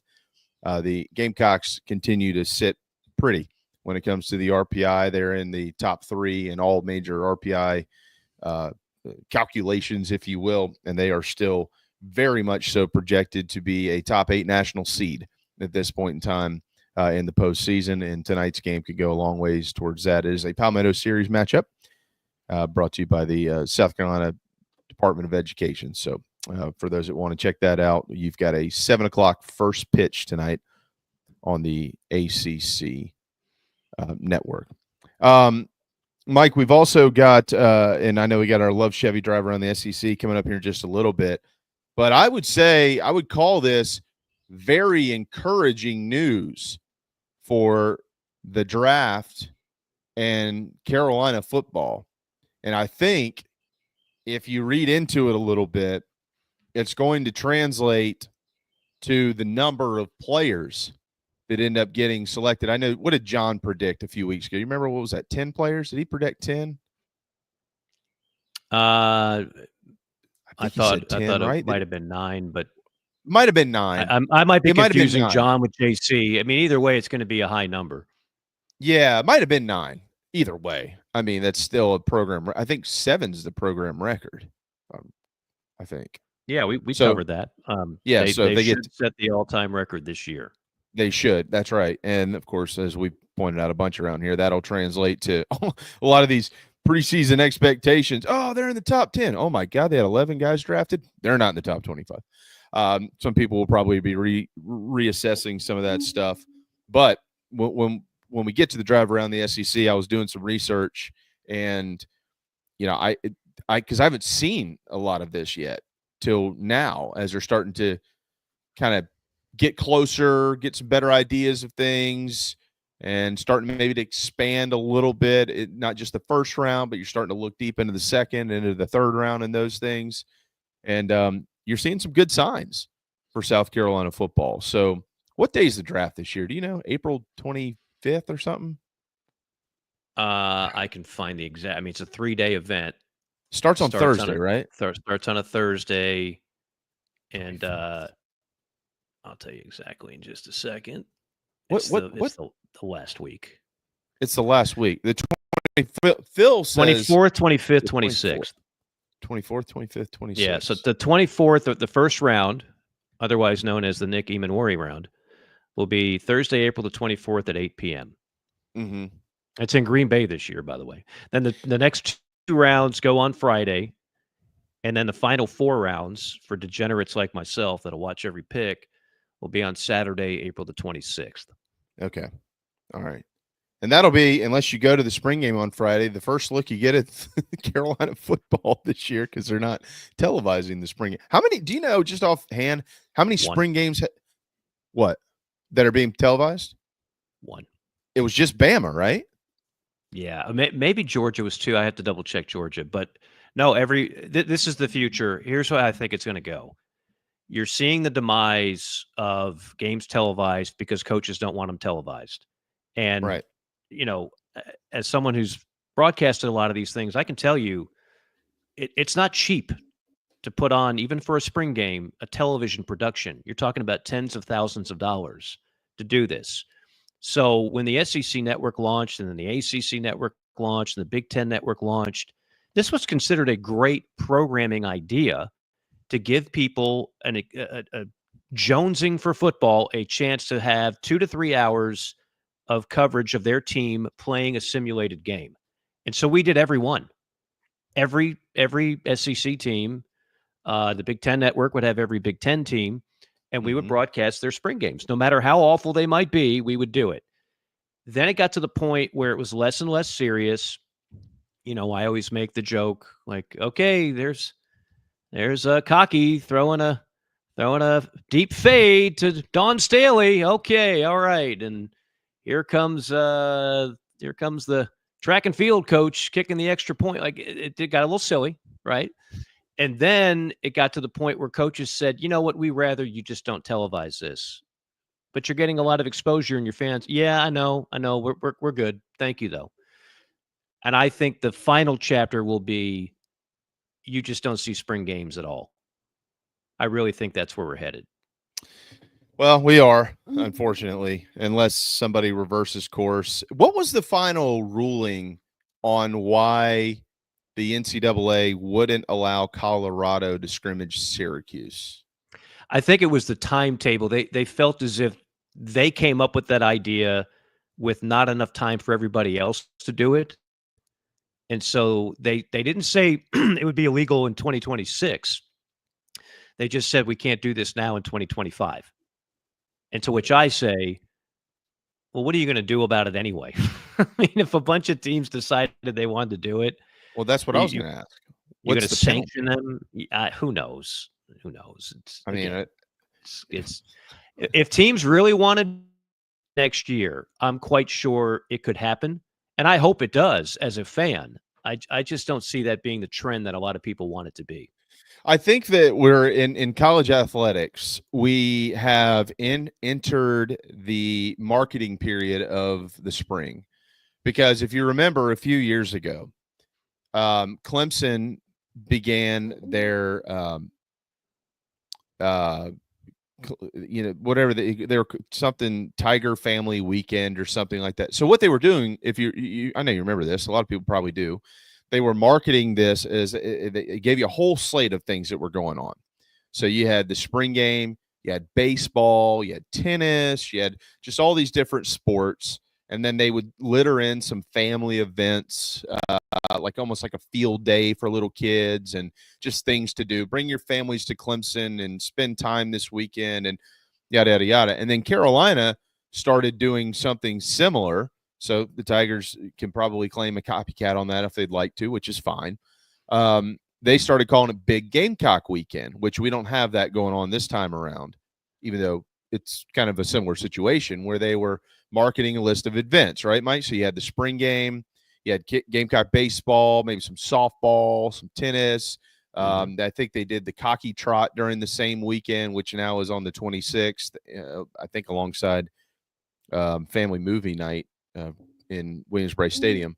So that's not this weekend, that's the following weekend. But they started like putting all this stuff into one weekend. All right. And then you started having these other things going on, like what happened at Ole Miss. Everybody showed up for the spring game, and they were out there, doing backflips and dunks and all kinds of crazy nonsense. And it was like, this is more of a spring fling. They have dating dating wheels and whatever else they were doing. I don't know what Lane was doing, but there was a bunch of stuff going on. So I think that universities or athletic departments in the era that we're in, right? We're in such an era where you need the cash, and you're trying to figure out ways to bring your fan base onto campus and to be able to give them things to do and sell more memberships and all kinds of stuff. But the golden egg in which this began is dissipating, which was the spring game. Like, it's going away. And so now these schools are looking around going, well, shoot, how are we going to get all these people back on campus in April? I'll be fascinated. I'm sure somebody else will come up with something else kind of wacky in the next couple of years. But at the same time, from a fan's perspective, Mike, I understand where coaches are coming from. I get it. I'm just saying, from the fans' perspective, there would be nothing better than having an actual scrimmage against another football team. But if they do, I doubt anybody's going to be able to get in and see any bit of that. Just like you don't get to see the basketball ones. Exactly. You don't even know they exist. That did change. A lot of them were actually televised. I did one, Ole Miss, Illinois this year. And we slapped it on the SEC network because it's two damn good teams. And what the reason that's on TV, they made it an NIL event. And you're going to see this be the future. Carolina will certainly be involved in some of these as well. Rather than just play a cupcake in November in a regular season game, play like a major opponent in a scrimmage. So if you lose, if you get your butt whooped, it doesn't matter. It doesn't hurt your net. It's a preseason quote unquote game. And you're allowed to make whoever puts that on, let's say they spend $2 million, you could have $1 million go to each team for the NIL funds. So these are now paycheck games. These a lot of them are on neutral sites. I had one regular season game where it was Mississippi State against Will Wade and McNeese. I was like, Will, why are you doing this? And the game was in Tupelo. I was like, why are you doing this? He goes, oh, we're getting NIL money out of this. We're getting NIL money at McNeese. We don't get NIL money at McNeese. So this is big for us. And Mississippi State, they're getting even more NIL money than us. So it's a weird deal. They played it in Tupelo on a neutral site. There's an arena there. I got to see the birthplace of Elvis. I loved it. Isn't there a casino? Pat Bradley and I actually went to Elvis's home. It's quite nice. Man. That is, yeah. There's a casino in Tupelo, isn't there? Yeah, I'm pretty sure. I did not hit that, but yes. Oh, I just didn't know. Like, I know, like, Harrah's in Cherokee has built an event center, and they do play basketball in there, like youth games. Yeah, I didn't know it was there. I can't remember the name of the arena. I mean, it was a how the NCAA like that. Yeah, who knows? Where are you playing? At the casino? The hell you are. Well, we're gambling all over the college athletics anyway. I mean, it's all those old rules are gone. We just decided just do whatever we're serving alcohol at stadiums. We're betting on over-unders for college kids and games. We're paying them. They're holding out. We got free agency. We got bidding wars for players. We got players threatening to quit for an extra couple $100,000. Like we have. There's never been a more radical change in any sport of any kind at any level than what we've had the last couple of years in college athletics. So what happens when you don't have any rules, Mike? We do have rules around here, though, and they do involve getting in some quick commercial breaks. So we'll do that, and then we'll get to a Love Chevy drive around the SEC. If you need new gear, I'm sure you know where to go, but just a quick reminder, GamecockTraditions.com will come up on your phone and on your computer and on your tablet. You can have it shipped to your doorstep. Have it shipped. Don't even have to drive all the way to Columbia. You can have it shipped. But if you're in Columbia, go in there and spend a bunch of money, because I've been there. You go in for one thing, you come out with 5, and everybody's happy, but your wife isn't, because you spent all the cat. You know, I get it. Gamecock Traditions, GamecockTraditions.com. 2,500, right? You got a 2,500. That's what you're driving this week. Ready to go. Gassed up. And I had a rental car not long ago, a Chevy Blazer. Loved it, man. It was really nice. It's like a metallic No, Love not Chevy? from Love. It was a rental car from National, but okay. But I've driven the Equinox. I've driven just about everything Chevy has, except all the pickup trucks. Typically, they don't have those in the rental car lots, or they're like a premium item. Yeah, very expensive. They're a little pricey, and sometimes they're hard to park. For if you're going into some tight spaces. Not for a man like yourself with years and years of pickup experience. I am a back of the parking lot guy these days. I take no risks getting to the closest spot in the parking lot. Yeah, not worth it. Too many people don't give a damn. All right, we'll step aside, and Mike will drive us around the southeastern United States when we return. Can I give a tease? Can I give? Well, okay. For number one, you've got an NFL draft nugget that Gamecock fans want to hear. And I've got a list that will become every Gamecock fan's favorite list. Involving football players for next season. Okay. You might not even know who this guy is that came up with the list, but you will love him when I read you off the names. That's my tease. Okay. We'll be right back. Hey, this is Cornbread Cowboy, and you're listening to the show. We'll be right back. Welcome to Dry Space Crawl Space Solutions. Basement crawl space encapsulation designed for your specific needs. Your crawl space can be susceptible to all sorts of issues, including moisture buildup, mold growth, and structural damage if not cared for properly. Let our trained experts provide basement crawl space encapsulation solutions to protect your home, improve air quality, and enhance energy efficiency. Schedule your consultation today for a safer, healthier space at dryspacecs.com. Dry Space Crawl Space Solutions, proud supporters of your South Carolina Gamecocks. The Aventon Adventure 2 takes the same basic design as the original Aventon Adventure, making it an adventure bike designed to take you places that typical roads just don't reach, allowing you to ride whatever terrain you want based on your whims of the day. Look at what you're getting. Hydraulic disc brakes, torque sensor for responsive pedal assist, great LED lighting, suspension, a beautifully welded frame with excellent build quality, included rear rack, included fenders. The list just keeps going on. Visit electricbikescharleston.com for more. Welcome to Palm Casual Patio Furniture. Because we are the factory, Palm Casual has the ability to offer the highest quality outdoor furniture paired with world-class service.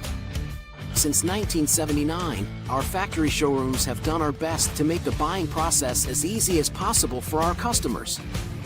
Our understanding of the many factors that go into your decision has helped us create our 30-day trial period that increases the level of comfort our customers feel during the shopping experience. Visit us in Somerville, Mount Pleasant, Myrtle Beach, and Bluffton, and online at palmcasual.com for our products and out-of-state locations. Go Gamecocks! Welcome home. That's what the Gamecocks say, and so does nationally recognized the Barndominium Company, where they are building dream homes in the Carolinas, Georgia, and Tennessee. Their turnkey process can be custom designed and takes 6 months on average. Make your dream a reality. Visit thebarndominiumco.com, thebarndominiumco.com.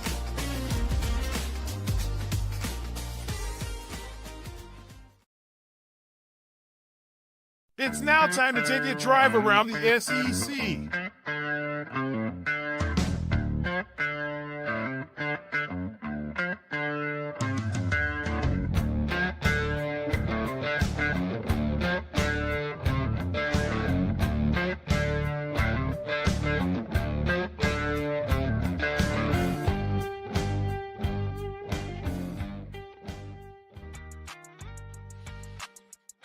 All right, welcome back. It is ITG on a Tuesday afternoon, getting closer and closer to lunchtime. Hope everybody out there is doing well. It's time now for the Live Chevy Drive around the SEC, home of the $1,000 low price guarantee. Again, you can buy your next Chevy with confidence from the folks that make car buying fun and affordable. Ben Hoover, the fearless leader at Love Chevrolet in Harbison, not too far from wherever you are listening if you're in the state of South Carolina. I got a lot of football, Jamie. I'm going to do one golf nugget since we just had the Masters. And by the way, I haven't gotten emotional over watching golf in a long time. I watched every stroke. Yeah. Remember, it used to be you would only see the back nine. The Masters has lightened up a little bit on the coverage. I watched every stroke of that. Me and a couple friends did. And I'm not going to lie to you, I was actually like moved by it. I was totally into it. I'm sitting there and I'm yelling at the TV like it's a football game. So kudos to Rory. Most emotional since Tiger won that same tournament in 2019, in my opinion. Real quick here, off topic, but while I've got you, I just want to ask you, because this really truly stood out to me on Sunday, and the coverage geeks like you and myself and others pay attention to these things. I thought when Rory sank that putt in on the 18th to win it, that there's a reason why Jim Nance is paid a boatload of money, because I thought that the next like 10 minutes of coverage, I mean, he might have said 3 sentences and then everything else just spoke for itself. I thought that was like the best sports television moment I've seen in years. I actually, before Rory gagged the putt on 18, I tweeted something about that. And I was listening intently. I've known Jim for a long time. I like him personally. He's truly a good man, but I also have immense respect for him. And I just tweeted, this is why he is the GOAT of golf announcing. And I went through step by step what he's doing and how he's setting it up and how he's sprinkling in the right amount of stuff and then staying out of the way. Like it's textbook. And nobody does it like him. I know, like it's like everybody else. You know, if you tweet something like that, and I had a lot of responses, overwhelmingly positive. It's always gonna be like the one guy, oh, screw him, he sucks. Okay, that's fine. Nobody likes everybody. But I just think he is so good at that. So it's funny you mentioned that. Well, how hard is it as a broadcaster, television or radio? I mean, you have to talk more in the radio because people can't see it. I know it. You have to paint a picture for them so they can. But especially in television, I feel like it's hard sometimes for broadcasters who are not trying to do the wrong thing at all. But it's hard to grasp the concept sometimes of less is way more. And he's a pro at that. No, the number one thing I see with new announcers that drives a lot of people crazy, they talk way too much. Yeah. They talk way too much. Everything, and when they do sound excited, it's disingenuous. It's like, oh, I think I'm supposed to be excited. Let me give you my Sports Center call that I wrote down on the napkin the night before. And he blew up like the blimp in 1927. Oh, the humanity. Like, okay, dude, dial it back. Little authenticity. Yeah, there's a lot of that. It's Jim knows, especially in a sport like golf, you don't need to be talking all over it. You got Dottie, and you have just the right amount of it. You have just the right amount of it, and everything just comes across as genuine. Yeah. One of the favorite things people said that I always took as a compliment during the radio games at Carolina, they said they would tune it in. Within 5 seconds, I could tell by the tone of your voice whether we were winning or losing. Because, I mean, I would get emotionally invested in it. There's no doubt about it. It's hard not to. You know the guys. You feel it. You want the team to do well. And it comes out. You know, and sometimes when you're going through what this baseball team is going through, that's pretty hard to not have that come out. So I sympathize with Derek and Stu on that for sure. All right, so one golf tidbit on this. The final leaderboard in terms of SEC golfers. So, Jamie, you know who was number one there in terms of an SEC alum that finished in the top 5. It's the only one that finished in the top 10, actually. We covered this last. Texas. Yeah, Scotty Scheffler. I wouldn't put you on the spot. I knew you knew that.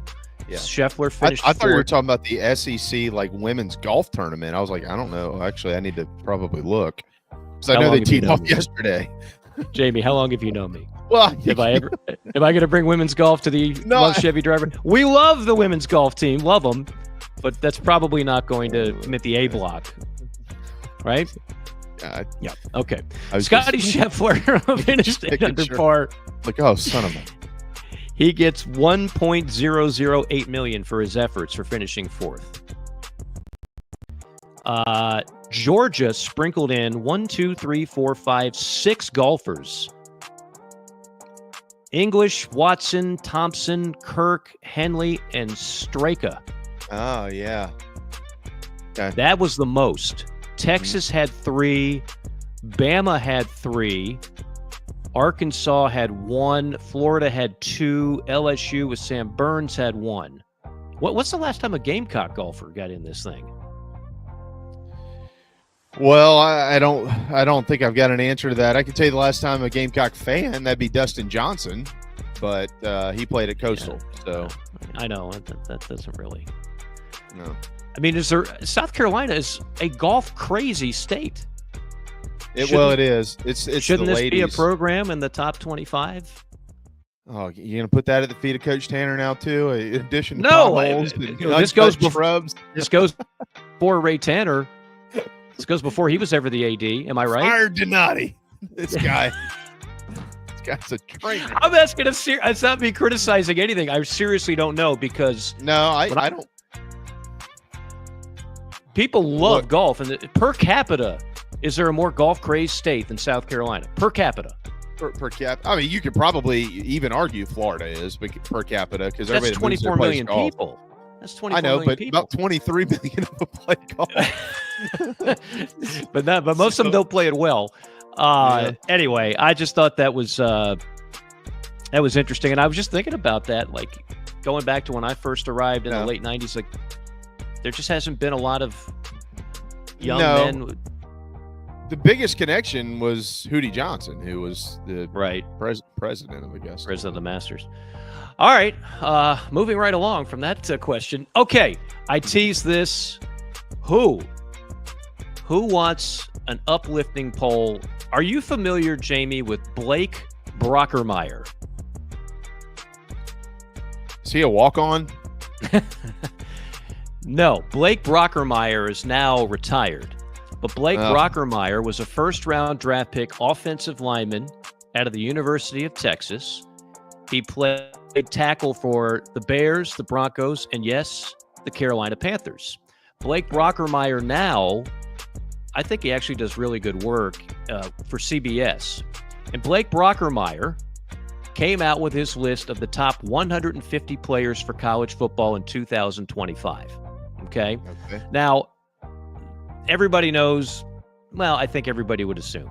Number 1, Jeremiah Smith, Ohio State. I mean, he's just a freak. He's ridiculous, right? I'm just going to go for SEC guys in the top 25. And remember my tease. You guys are going to be happy. I'm going to do a few actually not in the top 25.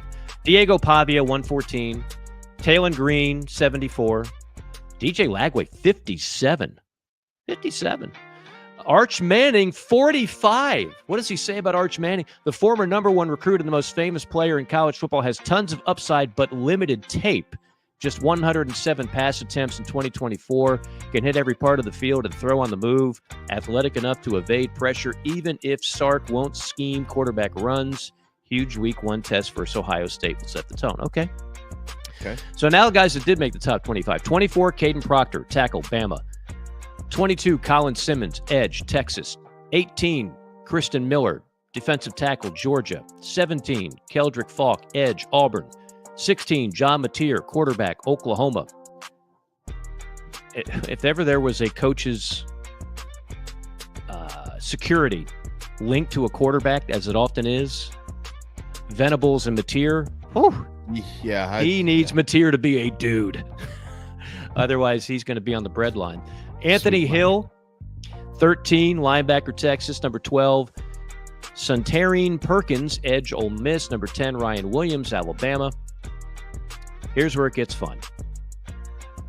The number 6 player in college football, all the sport, Dylan Stewart.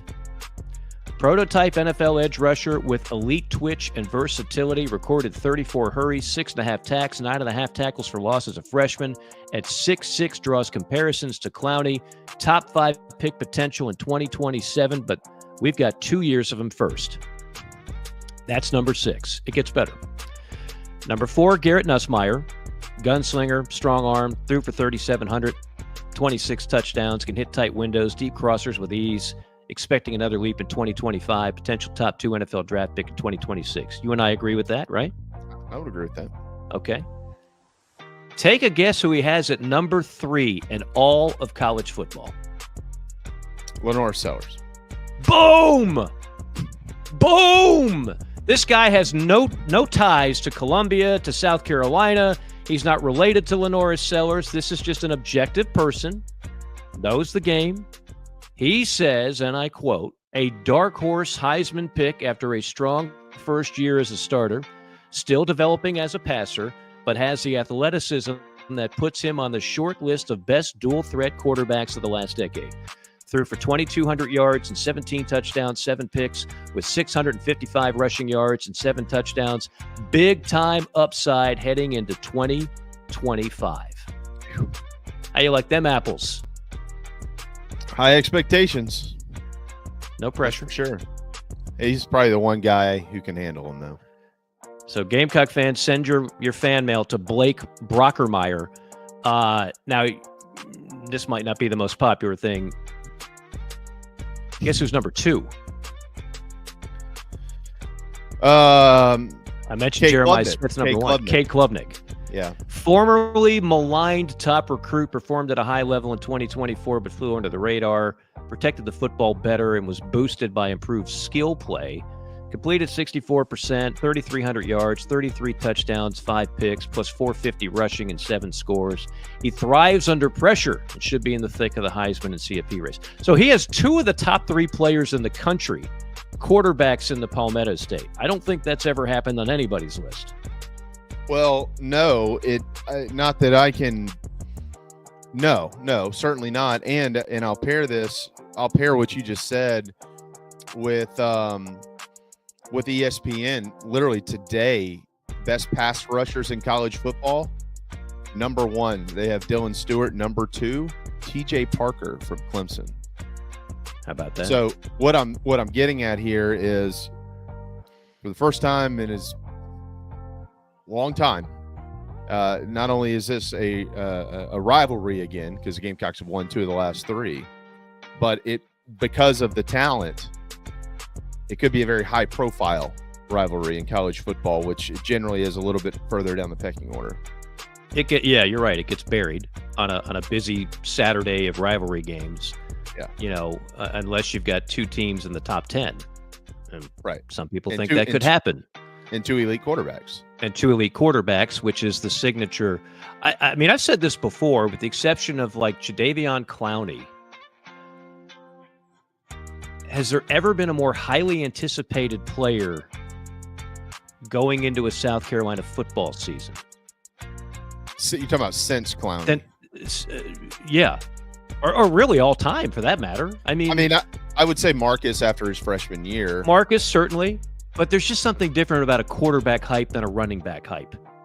Like, Lattimore was an absolute stud. But, like, there's a lot of running backs that get hype all the time, right? Yeah, I mean, besides that, no, I don't. People, because it's a South Carolina-based program, you have to make sure that you separate the state, regional, our focus hype from the national hype. Like, there's Correct. 2 different things. Like, we could be 100%. hyped about somebody here, but the rest of the country doesn't see it that way. Right.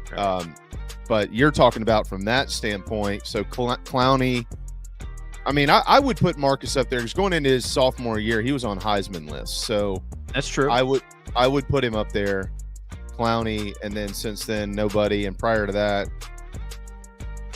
well, if you put it just in the quarterback category. No. There's nothing even close. No, right? I mean, you can't even argue Connor because Connor wasn't considered one of the best quarterbacks in the. He was one of the winningest. Right. That's because his team won. He wasn't an elite player, right? As far as the rest of this world saw. Now, he had the best career, I think, of any Gamecock quarterback. Yeah, no doubt, winningest. But he wasn't a projected draft pick. No. But that doesn't change the fact that he was an incredible college player. He just didn't get the hype. He was This a is a notable. Yeah. You're talking about this is a level guy. of hype we've never seen. Yeah. No. Connor was the notable player. He was the notable player. He wasn't the elite quarterback like Lenore Sellers is. And there's nothing wrong with that. It's just the difference, in my opinion. Brad Crawford, our cohort, joins us from time to time on the show. I'll just close with this. His extremely early week 1 predictions.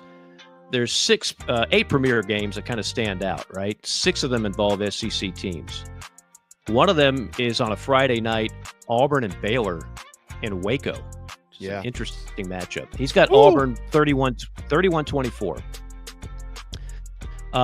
He's got Texas, Ohio State. He's got Texas winning that one 26-20. Syracuse and the Nico-less Tennessee Vols. He has Syracuse winning 27-20. LSU and Clemson. He's got LSU winning it by a field goal, 27-24. He's got Alabama going to Tallahassee, beating up the Noles 34-17. And then he's got the Gamecocks beating Virginia Tech 29-24. 29, Brad. 29-24. What's wrong with him? What is the early line on that? I know it's out there somewhere. Well, the latest one was Carolina by 10.5. Wow. Okay. I don't know. I need more time to figure out what Virginia Tech is. 100%. You know, I don't know what exactly they are anymore. I'm not entirely sure. He also has Miami beating Notre Dame 28-27. That'll be on a Sunday. And then the Monday night affair, Bill Belichick's girlfriend will be drawing up plays. I don't know what she's doing. She's all Pretty over odd. the spring game on the field doing something. He's got TCU defeating the future Mrs. Belichick 35-24. And that does it for the Love Chevy drive around the SEC. Maestro, take us out, please. Brought to you by Love Chevy. Act now for springtacular savings on the best selection of new Chevys. I-26 at Harbison and at lovechevy.com. Together, let's drive. All right. I'll add this because I brought it up. The Gamecock women are throttling everybody in the field, by the way, at the SEC championship right now down in Bel Air, Florida. They are 20 under. And second place is LSU, who is just 9 under. So unless there's a Carolina baseball collapse incoming, they could be crowned this year's women's golf championship. I want to mention this too. Yates and Kuiper, the 2 draft guys now for ESPN. Mm-hmm. Mike, they've got the 1 through 3, their picks. Ward to Tennessee, Hunter to Cleveland, Carter, the edge from Penn State, to the Giants. They have 15 of the 32 first-round draft picks coming out of the SEC, and they both have Nick Iamaleava going 19 to Tampa now. 19 to Tampa. In addition to that, in the 3rd round, 3 Carolina football players, they say, will have their names called. Number 87, or at number 87, and you said it's in Green Bay this year. So this could be a nice little ovation for TJ Sanders if the Packers take him at 87. At number 91 to Baltimore, and I think this would be an outstanding pick for the Ravens, Demetrius Knight. And then at number 101 to the Rams, Kyle Kennard. So 3 third-rounders and a first-rounder currently by ESPN. And no shocker, all from the Gamecocks defense. I want to be fascinated by how Kyle Kennard does at the next level. Yeah. We've gone over it, broken down what they say has kept him out of the first round. And so often productivity takes a back seat to measurables, and that's what's bumping him down. But I don't know if I'd bet against him. I don't know. I'll be interested to see what they do with him, because remember what they did with Clowney when he got to the league, and they stood him up, and you know, are they planning to? Somebody want to do that with Kyle, or do they want to put his hand on the ground? I don't know. I don't know what's better for who. I have no idea, but it's part of the storyline. I can tell you that. That's for sure. I would like to see One of my dear friends, Darren, shout out to Darren if he's listening down in Tampa, or he might be out catching some drug runners because he works in that industry. Slamming them in the ground. And boy, Darren, keep us safe. Huge Baltimore Ravens fan. He's originally from that area, but he's been down here forever, went to South Carolina. I would love to see in some way, shape, or form, if it could ever work itself out, where Eamon Warrior and Demetrius Knight ended up in a Ravens uniform, just for Darren. But I think they both fit that defense up there. It'd be fun. So we'll see. I think Nick Eamon Warrior fits any defense. Pretty much anywhere. Yeah. Pretty much anywhere. Also on the draft thing, I mentioned earlier, the NBA draft.net, ESPN has Colin Murray-Boyles going number 10 to Houston. So he's all over the place from 10 to 30. It's one of the hardest players to forecast because he doesn't fit a mold. Yeah. He doesn't fit. And then people say, oh, it's positionless basketball. Well, it is to an extent, but if you're a 6'7" guy and if you're 90% of your points come in the paint, that's a little more difficult in the NBA than it is even in a league like the SEC. That's very true. That's very true. So I'll be fascinated to see where he goes. Phil, are we due for? I know we're late. Are we due for a break? Or are y'all just sliding in here? You're just sliding in. We can slide in. Let's slide on in. Hello, friends. Okay. Oh, that's the wrong guy, but yeah, he could slide in from this. Hello, Phil. To the Collinsworth. He comes in from the other side. It's that mirror image that's got me screwed up. JC, how's the weather up there? Is it a good day to enjoy the Palm Casual back porch? Or no? Okay, but the temperature is not bad. It's actually pleasant, but the wind's blowing about 45 miles an hour and has been for 48 hours straight. I've never seen anything like it. Oh, really? So it's warm. It's fine. I mean, but when you're out there and I get my lemon water. Yeah. I sit on the porch. I drink half of it, and the damn thing blows over. I mean, literally, it's like I feel like I'm being picked up and transported to the land of Oz. Well, you might be. Click my heels together 3 different times. Have you house lands on my ex-girlfriend? Sweet mother. Hey, have you watched The Agency yet on Paramount? Yes, I have. It is I wonderful. It months ago. Really, I just finished it last night. I've been holding off, and I'm so glad I did, so I could watch it all at once. Yeah, oh, amazing! Richard Gere is really—he's fantastic. He's got a good role, and the cast is excellent. I don't like the girl that. Anyway, it's spoilers, but there's every show I watch. There's certain storylines I hate. Like I don't like in that one. I don't like the father-daughter storyline. I could do without it. I don't care. I could have told you. She screws up, by the way. I could have told you she was going to screw up. That's it. The rebellious, not bad child, but they don't have a relationship. So I'm not going to listen to him. And, I didn't like that. But overall, it's a really solid show. Well, and the cover of the theme song is a old U2 song. Yes, it is. Off my favorite album. So, yeah. Favorite U2 album. Have you seen it, Mike? Have you seen The Agency? I've not. Oh, that's fantastic. Add that to the list of shows I need to get on. And so Summer would like it. It's about the CIA. It's real. Now you can't be, just get it up. Let me run the blender and make my shake no. You can't do all that. You got to be zoned in. You have to hear it. If you can't hear what they're saying, you're going to miss something. Okay. I think Gere, Gere is just off the top of my head, Officer and a Gentleman, Dimer. Primal Fear, Fiverr. Yes. Even a movie like not really made for us, the Pretty Woman movie. I mean, he's terrific in that. American Gigolo, like he always plays. The guy that is just so suave. There's a period piece he does called Summersby with Jodie Foster and Bill Pullman and R. Lee Emery is in it as a bit part. Mm-hmm. Really good. How about really good? Civil War period piece. It's really good. Did y'all enjoy Unfaithful with the great Diane Lane? Yeah, I enjoyed Diane Lane. Well, everybody enjoyed Diane Lane. That was the first time Richard Gere. I used to make this analogy that Tom Cruise and Denzel Washington, outstanding actors, right? We all agree on that. Yeah. But you could insert the adjective cocky in front of almost every role they ever played. Always cocky. Cocky this, cocky that.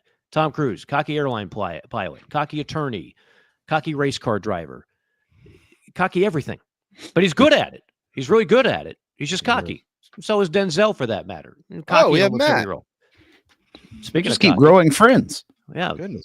I like Any it. more- One big happy family. Any more But surprises?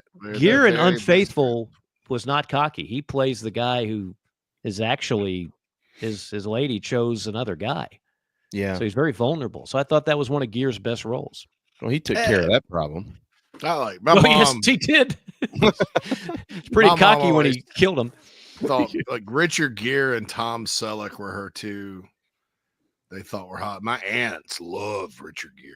Like my dad used to make fun. That's my dad's birthday today, so I'm gonna talk about him a little bit. But my dad during holidays, he'd be like, "Oh, Richard Gere! Oh my goodness! Hey!" You know, teasing him and stuff. But they used to be like, "Oh, it's just, we love Richard Gere. He's so hot.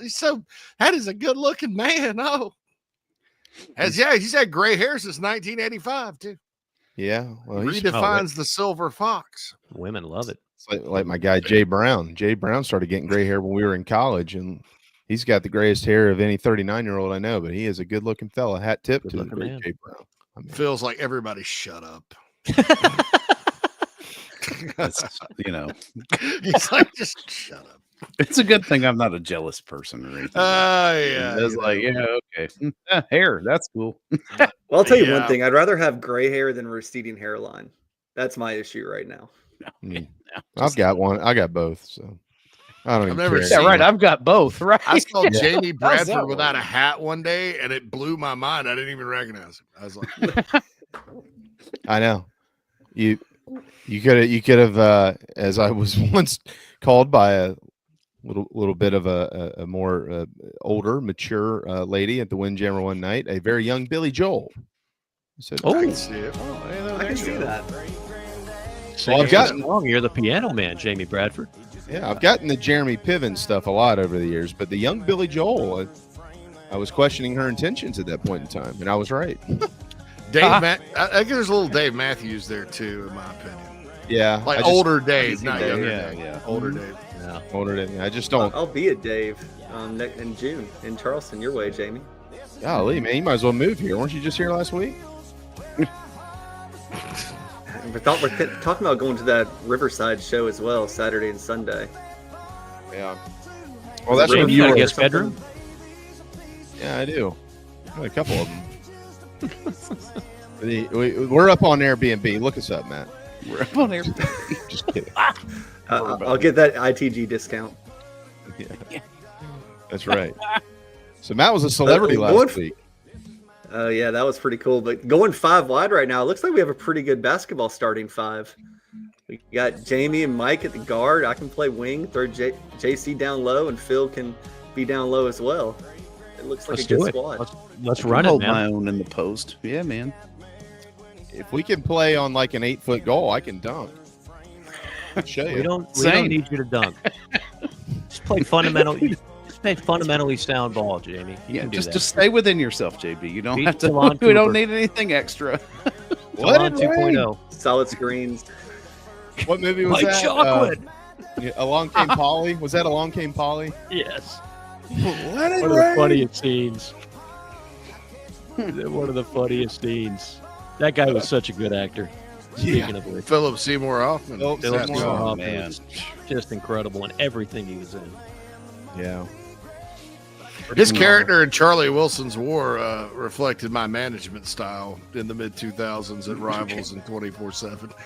Well, I mean, think about the Slamming roles doors, that yelling at people. he played. All kinds of roles. I mean, think about the role he played in Twister, and then the role he played in Boogie Nights. You know what I mean? You're like, Almost Famous as well. Yeah, The versatility in that one. yeah. It was sad to lose him. Yeah, it was. Hey, speaking of Twister, I made an attempt the other night. I just couldn't sleep. I said, well, I'll watch Twisters. I got 10 minutes in and cut it right off. Yeah, that was I haven't I even had no tried interest. it, so I'll take that. Yeah. There's a reason why I never had it at the top of the to-do list. I Yeah. discovered How about no? that How about I watched The Terminator for the first time last night ever? Really? The first one? Original? No, the original with Arnold Schwarzenegger. Yeah, first time ever. It's kind of funny you mentioned that, Matt. A couple of weeks ago, I had a hangover. I'll just be honest, and was kind of napping, and I turned it on and watched the original yet again, and I fell asleep and had a dream that me and Mike and Luganville were doing a fiver or dimer and talking about it in the middle of it. But wow, yeah, that's afternoon dreams, yeah. That's a good one.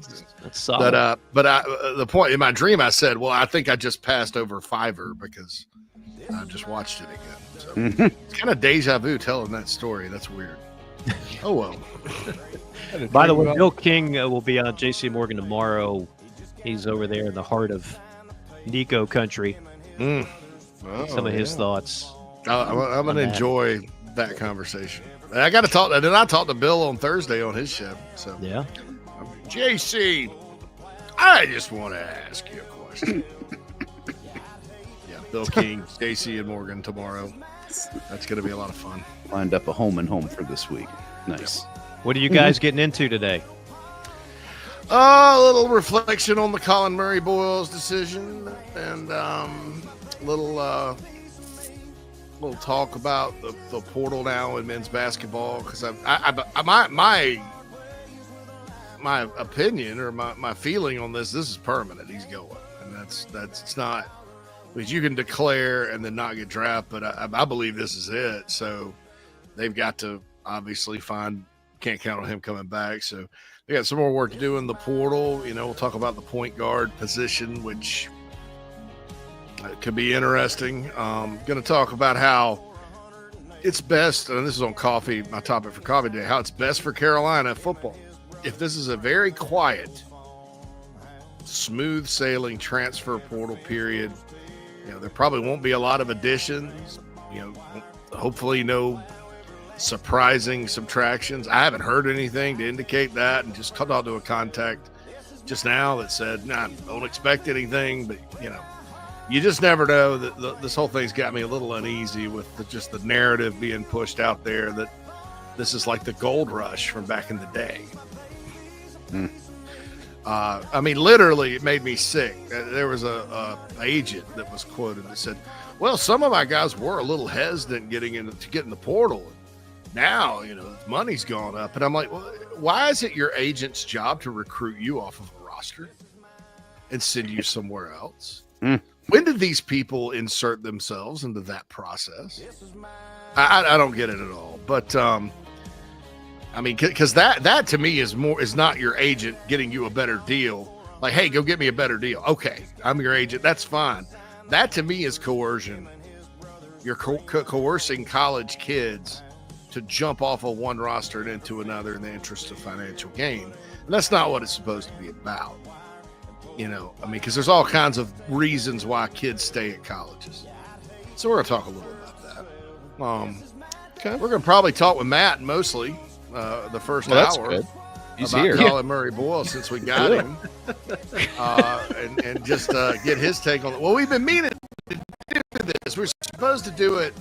Yeah, last week, but schedule didn't happen. Last week's schedule didn't happen. A week before, my internet went out. So. Yeah, right. I forgot about that. So this is like, we've made the date several times, and now we're just going to go on it. Love it. Yeah, it was about time. Figured, and I was like, it was a late ad too on my end. So thank you, Matt, for being so accommodating with your schedule today. Yeah, I'm glad you called me today. News. Wednesday I was like, Friday are banged. Yeah, we gotta bring the king of late night in. Well, before I get out of here, reminder: it's National Tax Day. But if you haven't filed them yet, you're in the state of South Carolina. You have till May 1st because of the hurricane stuff. They're giving you a couple extra weeks, so you got some time. It is also National Titanic Remembrance Day. So cut on old Leo tonight if you're looking for something to do. It is National Glazed Spiral Ham Day. So shout out to my man Mike Cisco at Honey Baked Ham in Somerville. Order yours today because they'll all be gone. And it is Jackie Robinson Day. One of the best we've ever seen. So celebrate however you plan to celebrate. Eat ham. Do whatever you're going to do. I'm not eating ham today. I'm eating D's wings. I'm eating Stuart Lake for lunch. Come on out. Join the party. Oh, the great It's going to be a Stuart. throwdown with me and Lake. Mike and that's gonna Coach be are an going to interesting sign autographs all conversation. day. It's gonna be an interesting conversation. Yeah, it's going to be a very interesting conversation. I caught your interview with Stu last week. I don't know if you're listening to the show, JC, earlier, but I was mentioning your conversation too. I understood what you were saying. Like I didn't think it was that controversial to say that Gamecock baseball wasn't Nick Saban Alabama, which is the greatest dynasty. It was a binary. And the reason I said it is because a lot of people that want to consistently go and just, act like Ray Tanner, by taking the AD job, took a blowtorch to his life's work or some kind of crap like that. Everybody that knows Ray was going to go into administration one way or the other. Correct. Eventually, maybe even then, and the job came open and he took it. But they always said, we had the Alabama football of baseball. Well, no, you didn't quite get there. But look, I didn't mean to offend anybody. I was just saying, in general, and it's probably the Ohio State or LSU or something like that of football. Like if you want a football comparison, there's plenty of great programs I could rattle off. I was just saying, you can't count on that anymore and just go around thinking, hey, South Carolina baseball will take care of itself. Those days are over. And I think after this season is over, there needs to be some decisions about the importance of the sport on campus, where they're going, and how they're going to get back to a championship level. Because these days, it's just not about just going and hiring a coach. It's players, it's NIL, it's money, it's everything. Frankly, there's just a lot that I don't think it's bad. I don't think it's completely broken, but I do think that at this point, kind of the feeling that it's Alabama football is not. You just got to let that go, and that's everybody: fans, administrators, coaches, whoever. I mean, it's time. It's gotten so low. It's time to say, well, what are we doing here?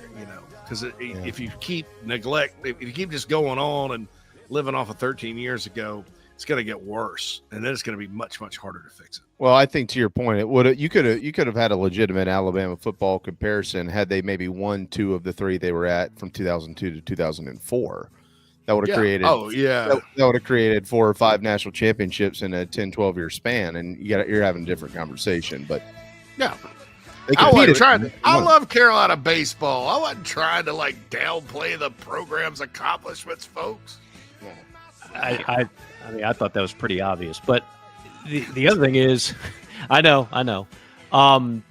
There were plenty of people, believe me, I know because I was there, and I could hear it in the stadium. There were plenty of people that wanted the coaching change 07, 08, 09.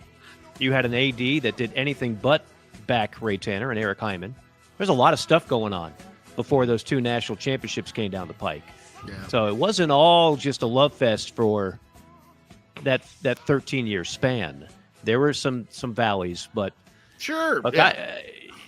Somehow I don't see this current coaching staff necessarily doing that quickly. But you're right, Mike, and the program in 08, 09, they went out to regionals back to back, NC State, back to back, East Carolina. And then lost a series at East Carolina. And the 2010 season did not go. There were some valleys in it, too. They lost an opening series to ECU. They lost to Clemson 19-6 in the deciding game. And then they had Florida at home to win the SEC because they had turned it around and lost 2 of 3. Did not win the SEC that year. And then, boom, there you go. So sometimes success is right around the corner, and you can't just blow it all up. I don't necessarily think if the decision is to blow it all up and do something else, fine. If not, that's fine. I just think there's right now, I always say team, program, job. The team is bad. The program has slipped. The job is still fantastic. Okay. Your job is going to start being like, and then you're going to be like, well, they were once good. And that's what you don't want to have happen to this program. It means too much. And I think if you just keep thinking, we're going to live off 2012, 2011, and 2010. That's what's going to become of it. So it's been too long it's been down too long. Well, no doubt. I mean, if I don't care who the coach is, if somebody were to say, take a bet, are they going to make it to Omaha in the next 5 years? I'll take that bet that they will. But I will say this: the rest of the league has changed dramatically. It's nobody wants to hear it. I get it, JC. You talk about that all the time. Nobody wants to hear it's the SEC, but it is different. That Tennessee was irrelevant for 15 years. Kentucky was irrelevant for 15 years. They just went to Omaha. If you go back, Vanderbilt used to be a joke. Auburn and Alabama couldn't do anything for 10 years. So the league is better. I'll say one other thing that, for those critical of the hire, they did go after Kevin O'Sullivan. They did go after the coach at Louisville. They did go, like, all the names that you wanted, they went after. Jamie, back me up on this. JC, back me up on this. You're aware, right? Like all those names that you hear, that you see. Oh yeah, there were conversations. There were more than conversations. I mean, depending on which program, and we can get into it, but there was a hunt for some major names out there. Not all of them said yes. Sometimes that's the way it goes. That's easier to hire. Everybody, with the big names, easier to hire when they don't have a job. I mean, that's a lot easier. Lou Holtz and Steve Spurrier did not have jobs. Correct. Understand that. 1,000%. I don't. The hire, whatever. And to your point about the SEC, that's more of a in-season thing. You keep hearing it over and over, and you heard it all basketball season. Now you're hearing it all baseball season. That's just. I guess I'm just sick of hearing it tacked on to everything. Yeah. But you're right. But it's not like it's not true.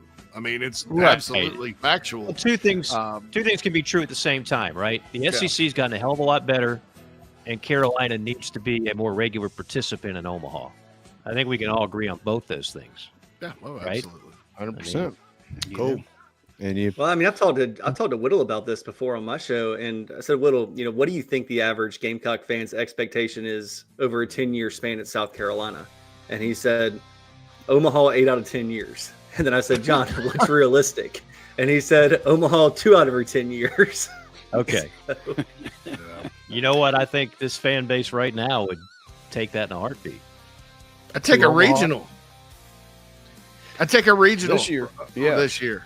Yeah. Or a super, and that's all, But we know that's not good enough. Otherwise, Chad Holbrook would still be here. Right? He went to 2 supers and multiple regionals and still got axed. He had 2 seasons he didn't make it out of 5. Right? That wasn't too soon. Who knows? But I don't know.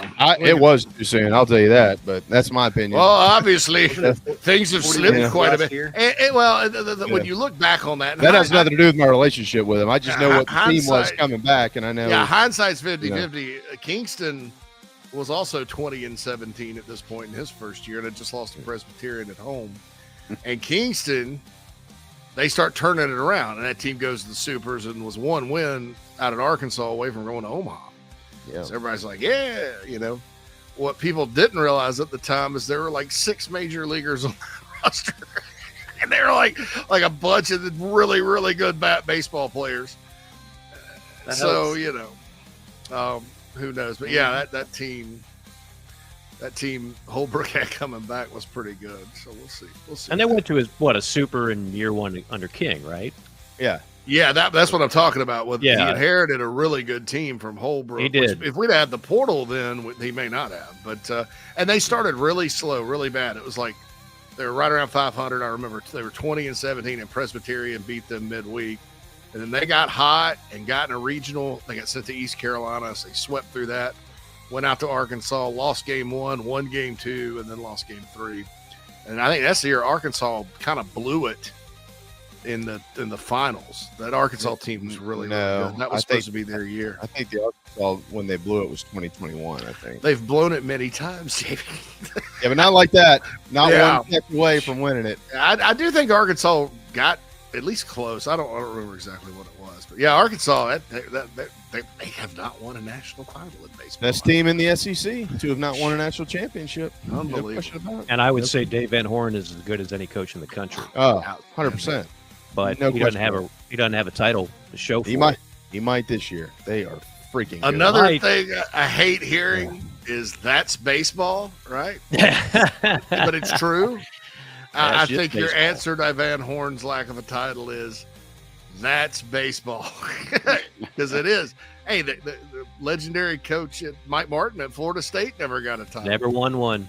You know, went to the tournament like 40 straight years. Never won the big one, and they sure as hell had plenty of talent. I think they've been to like 60 postseasons and have never won a tournament. That's the most, and the second most is Clemson. Clemson's never won one. So yeah, and Oregon State has 3 titles. How do you figure that? And Fresno State has one too. Yeah. So does Coastal Carolina, by the way. Yep. I mean, yeah, it's crazy. Yeah. All right, I gotta go eat an avocado. Yep. Yeah, man. Yep. Good to see you, boys. We'll see you tomorrow, Mike and Jamie. Yeah, man. Looking forward to it. Rock and Best roll. of luck the next hour and 40 minutes. See you.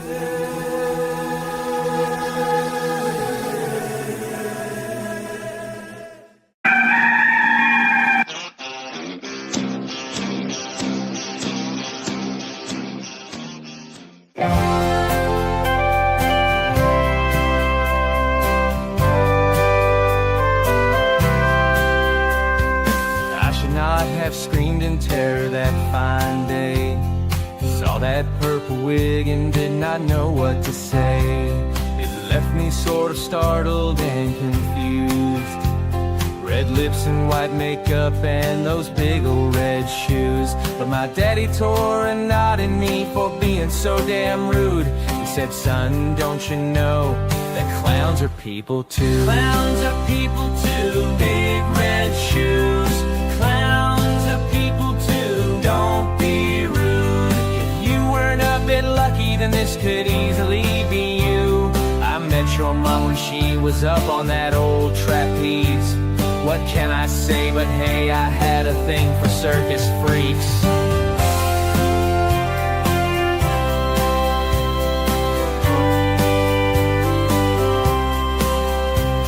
I started watching Bozo and warmed to the movie It. Killer Clowns from Outer Space to me was a big hit. Some people like McDonald's because of Mayor McCheese, but Ronald is my homeboy now, and Krusty and Pinky. Clowns are people too. Big red shoes. Clowns are people too. Don't be rude. If you weren't a bit lucky, then this could easily be you. I met your mom when she was up on that old trapeze. What can I say but hey, I had a thing for circus freaks. Clowns are people too. Clowns are people too. Now I own some tiny horns and got me those red shoes. I don't know much but know one thing that's true. If you don't know anything, just know that clowns are people too.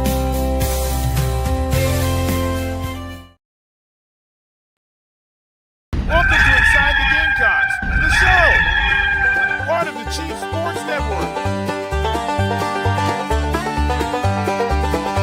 Mad Dog's upstate raised and reared up near the tater patch. He flirted with that upstate team, now bleeds garnet and black.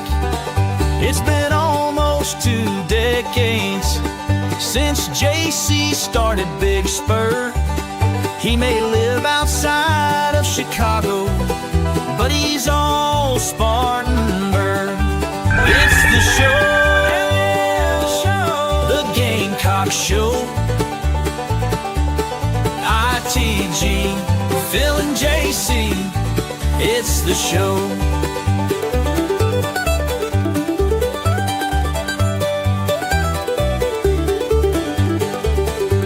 It's fun and entertainment, but also information, things you cannot get on radio. It's the show. Gather around all you Gamecocks, it's the show. The show. Let's go. JC and Mad Dog Mully on the Gamecock Show.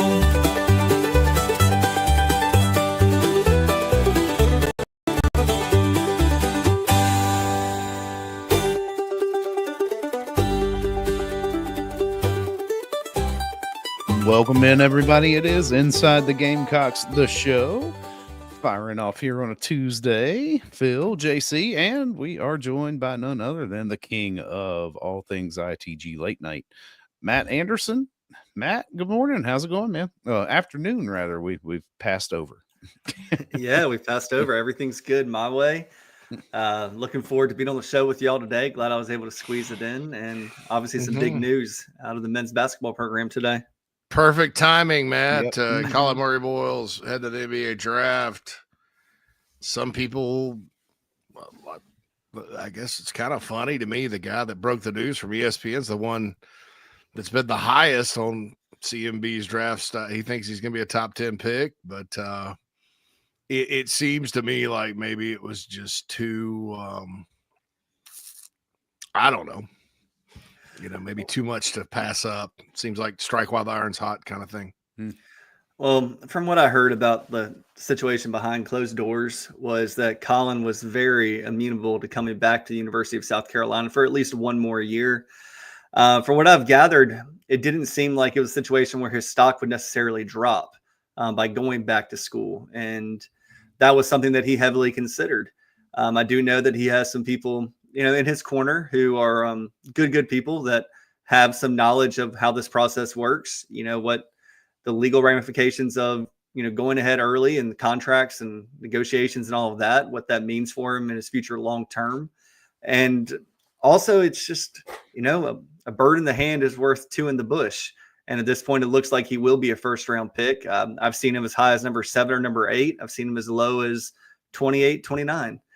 For Colin's sake, I really do hope that he's upper half of the first round. I would hate for him to get that dreaded 21 to 40 draft range because weird things happen in the late first round of the NBA draft. A lot of teams will trade out of that spot, try and pick up some cash, try and pick up some extra picks. Teams trade into that spot, even if they don't have a roster spot for the player, because they're going to take an international guy and stow that international kid away for 2 to 3 years. So for Colin, just hopefully he is a lottery pick, and then all of this is a moot point, and the Gamecocks will move on. They now have 4 scholarships available. Whittle teased some stuff on the Big Spur and VIP room last night. Go check that out. The Gamecocks definitely have money in the coffers, and they definitely have their sights circled on a handful of guys to fill out the last 4 spots on the roster. Let me ask you this, Matt. First of all, I'll be really happy for Colin Murray Boyles. I've met him a couple of times. He's a really good person, solid dude. I think basketball people maybe see something I don't see there. I don't think there's enough of an outside shot. He's only 6'7", 6'8".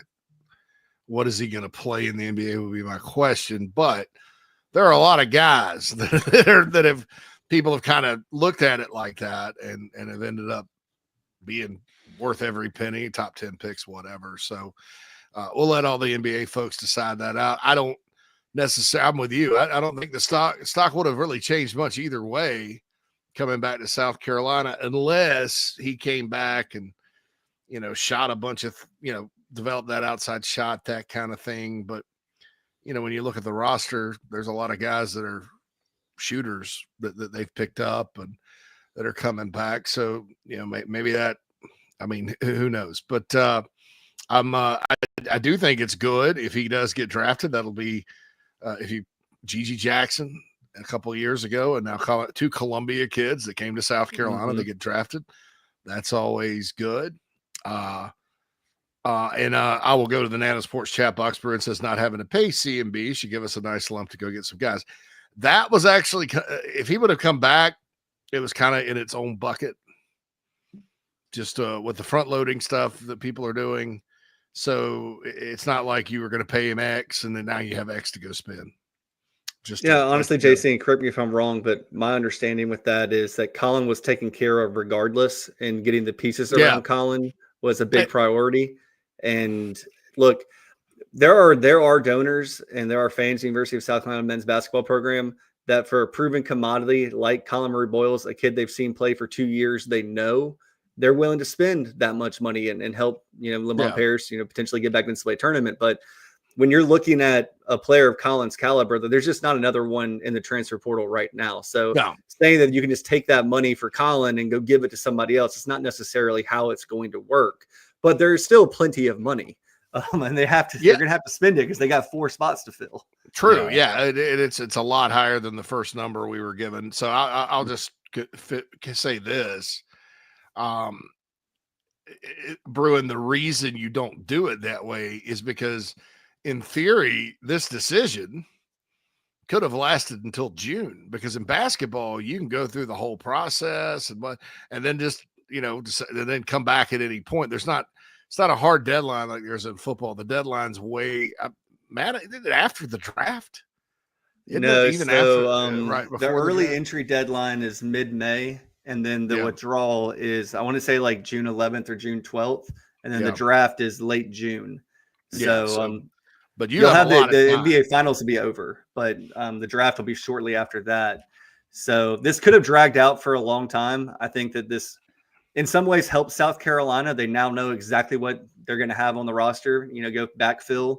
And look, the guys that they brought in, I've heard you guys all mention it. I've been listening to the show this week and last week.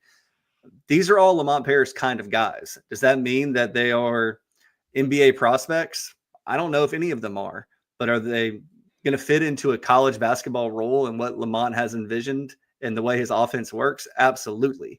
And look, they're not going to be playing last year's SEC either. So remember that when you're looking at these teams and comparing across the land. Not going to be playing last year's SEC. Yeah, I saw something today. It's like SEC stronger than ever. No, that's not going to be. It was stronger than ever this past season. I'll say this too. Part of the reason why I think it was smart to have a separate bucket of money for him too, Matt, is because, in other words, if it's up in the air, what you want to get, you don't want to get your pants caught with your pants down either way. Say it was just part of the budget. Well, if he doesn't decide to not, if the decision stretches until June, and then he decides, hey, I'm going, I did great in the camp, and see you guys, then that money's not going to do you any good because there's very few people available at that point. I suppose you could poach somebody or something, but it's just, that's unrealistic. And then, so you can take what you've got and build a team. And then he's just the 15th guy, if he came back, he's a 15th, but you still have the 14. Yeah. So let me ask you this. You mentioned the system and stuff. How important is it to have a true point guard? And what is that? What is a true point guard? Because I have a question about that, because it seems to me like a lot of fans are getting really connected to the label of point guard, where, I don't necessarily, I don't know for sure. You tell me if that's what matters, because I think there's a strong possibility that guy doesn't come. There's not a guy with PG by his name that ends up in this portal class. Yeah, it's kind of tough. You go back and look year over year, and Villanova, when they were winning back-to-back championships, Jalen Brunson was the best point guard in college basketball. Point guard matters, but you also go back to 2010 with Duke, and they won with John Shire, 6'5" off guard, being put into the point guard position. And really what you're looking for is you got to be able to break a press, and a point guard can't break a press by themselves. You have to have smart basketball players in the right position, and the point guard either takes the ball to the court or makes the right pass to break the press. And then you just got to get into your sets. Ideally, you'd want a point guard that can space the defense out, drive the lane, kick out, those kinds of things. You don't necessarily need him to be an above the rim player. There aren't that many above the rim point guards out there. But you just want somebody that you feel confident is not going to turn the ball over and get you into your stuff. Because once that first pass is made, you're in your stuff. And at that point, it doesn't matter who the point guard is. Now, when you look at how Lamont is putting this roster together, Eli Ellis is a shooter. Michi's a shooter. Trayson is a shooter. This Elijah Strong kid, he can shoot from three. Even the DeChrist kid, he has shown on film he can put the ball in the basket from deep. So, I mean, you really are looking at like almost like a 5-out kind of offense right now that's going to be predicated on cuts and screens and getting good shots. Now, Lamont Paris isn't a big fan of the 15-footer, but if he has guys that can shoot it, you can take that shot. We saw that all the time 2 years ago. Guys like BJ Mack would catch the ball at the top of the key, he'd shoot it. He oftentimes wanted to shoot a 3, but that's okay too. This Knox kid, it seems like the coaching staff is pretty high on. Think they can do some things here, but you're going to be point guard by committee. Now there is a kid out there. There's 3 names out there that I'll share with you guys that I have no idea if the Gamecocks are involved with. But when I'm going through and I'm just looking at some of the players that are out there, there is one kid that I really like. He's out of UC Riverside, Barrington Hargress. He's a 20-point per game guy out of the Big West Conference. 4 rebounds, 4 assists, shoots decent from 3. He's a shorter guy, but he has a fantastic advanced metrics on his assist rate and his turnover rate. Then you have Desmond Claude from Southern Cal. He's in the portal. He can play point. And then after that, you have Nate Calmes from Washington State. Now, one of those guys, I can't remember who it is, but Whittle's already said is not the guy. Can't remember which one it is. But so there are guards that are out there. And what I've found so far is that in talking with people around the country is the point guard position is actually very saturated right now in the transfer portal. There are good point guards, but there's not that complete point guard. Donovan Dent is probably your closest complete point guard that went in the portal. And he's obviously getting $3 million to go to UCLA and try and right that ship, which is crazy to me. $3 million for a college basketball player is insane. But you don't have to win with the point guard, but it is, you got to have someone that's not going to turn the ball over and get you in your stuff. Now, is that Michi? I don't know. Is that going to be Eli? I think it's pretty tough to do as a true freshman. But somebody's going to have to do it. And we'll see. Trayson Eaglestaff is another possibility. And even Kobe Knox is another guy that could, that was mentioned that I think could do it. Hey, remember that the Final Four team, PJ Dozier was the point, but I mean, that was was he what you would consider a true point? Nah, he was a 6'5" combo. Yeah. But I mean, look, one of the key things that I think is a common pattern with all these guys Lamont's bringing in. I think it'll be the same thing with the point guard. These guys don't turn the ball over. I think Lamont was just sick and tired of seeing turnovers. And look, you saw what Lamont did. Everyone has given me a hard time. I don't care. I'm a big boy. I can take it. But I thought Lamont did his best coaching job at South Carolina last year. I really do. If you cut down on 5 turnovers a game, that's probably 6 or 7 more wins over the course of the season. There weren't any games that the Gamecocks won that they really looked into where you can sit there and say, oh, well, you can take that one away if you're going to add these. So if you don't turn the ball over and you can shoot, you can be successful in Lamont's offense and his defense, because his defense isn't predicated on stopping you from shooting. He just wants you to take a tough shot. And if you have guys that can force a tough shot and then turn around and box out and hold on to the daggum ball, you're going to have success.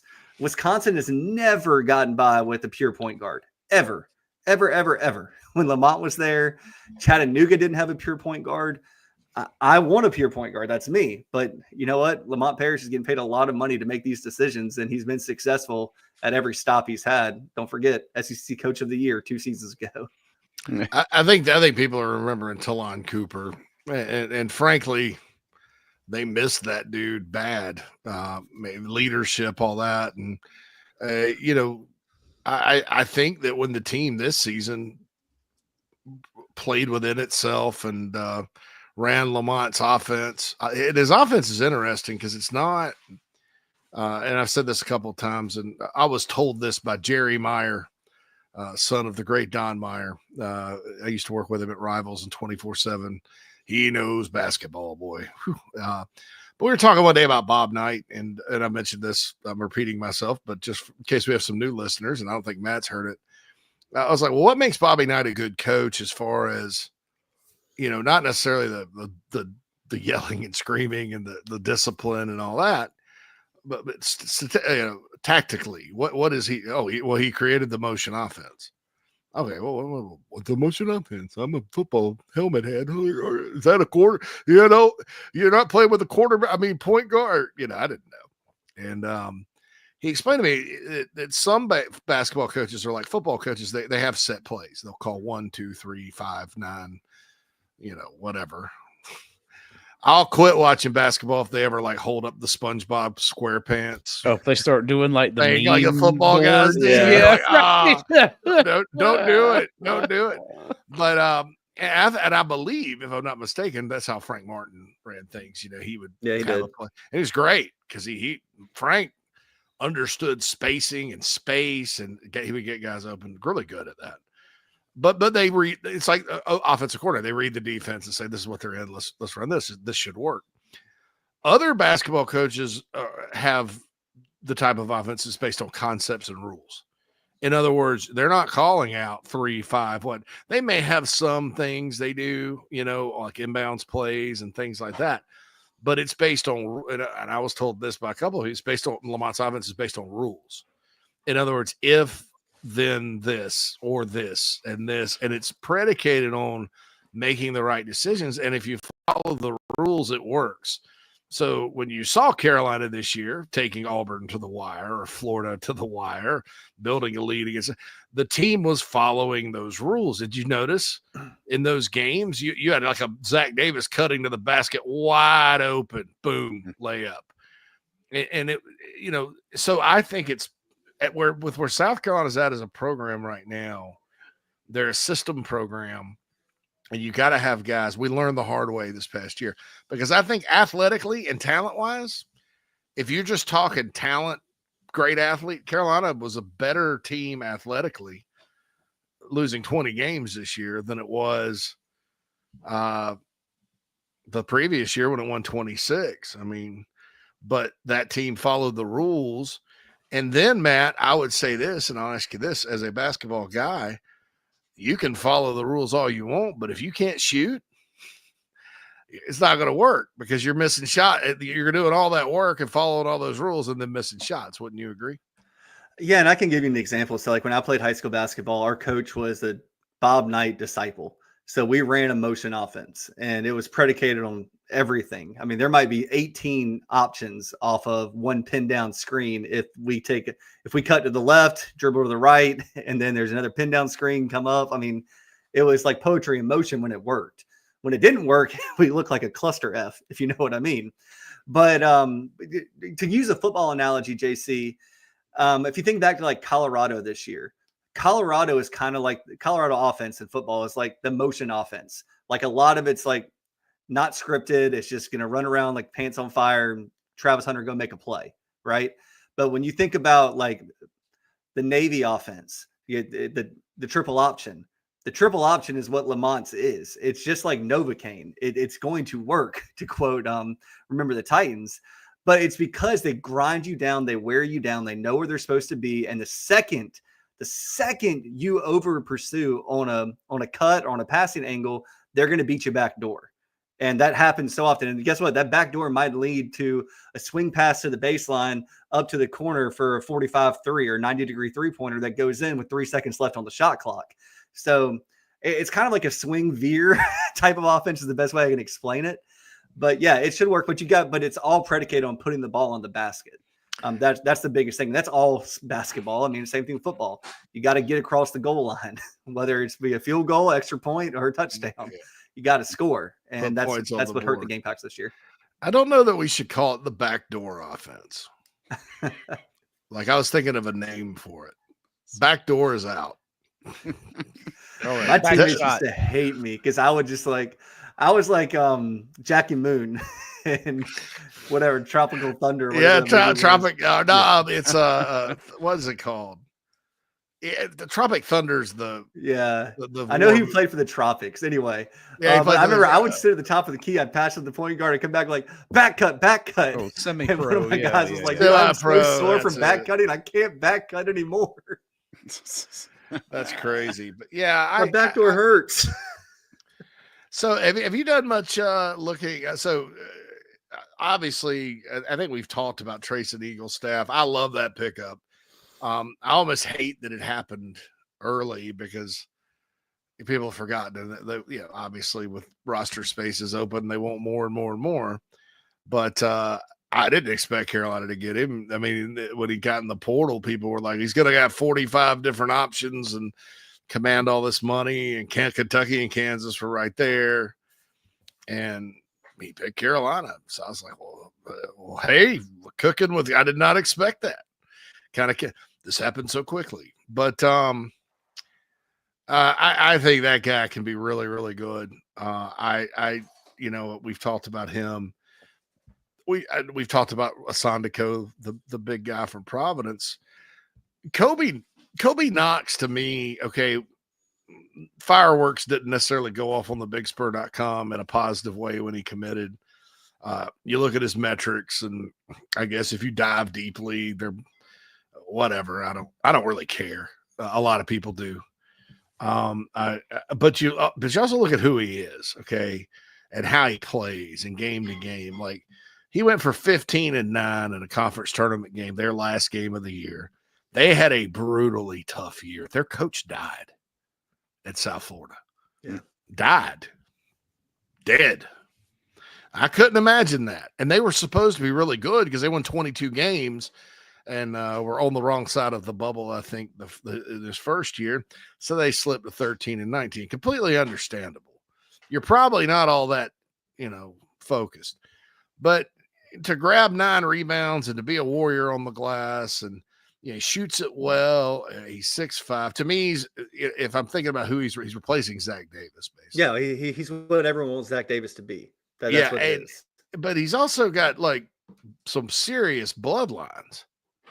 I mean, considering who his brother is. Yeah. Top 10 Kevin pick. Carter. Yeah, I mean, dude, and his dad played receiver at Florida State and football guy. It's a sports family. I was told he's a smart player, and I'm also told this, and people may forget about this. You do have to play defense, and there were some serious defensive lapses this past year. There were some good moments, but they said he's a heck of a defender. What do you think about Kobe Knox coming in and his game and most importantly, his fit in what Lamont wants to do? With him, a lot of it for me is he's a seasoned guy. He started close to 100 games in his career so far. Look, it's hard to be a starter on any level of Division I basketball. So to start close to 100 games or maybe over 100 games at this point, I can't remember the exact number. But I just flipped on some YouTube of him, and he has a lot of like shorts, YouTube shorts. And there are some where, he had it was a top 10 Sports Center dunk. He's steady. He doesn't turn the ball over. He can make the right reads. He plays defense. He can shoot. I mean, kind of like a Miles Studi. He's kind of like a mix between a Miles Studi and a Zach Davis in my mind. Probably a little bit better defender than Miles Studi, and can get streaky shooting threes, but he also has like a 85 or a 78% free throw percentage. So what I always look at when I look at these players is I always start with shooting. I want to look at their free throw percentage. I want to look at their true shooting percentage. And then I want to look at the volume of 3-pointers they've taken. And this kid has had a volume of 3-pointers every year he's been in college basketball. So what does that tell me? That he's doing something in practice where the coaches feel confident in letting him let it fly during the game. Yeah. So it's the same thing with Trayson Eaglestaff. Like, Trayson's not going to be a driver slasher. He's gonna draw fouls, but he's not going to be a guy that you're going to see. He might have double the 3-pointers made that he does 2-pointers made this year. And I think that's exactly what Lamont Paris wants from him.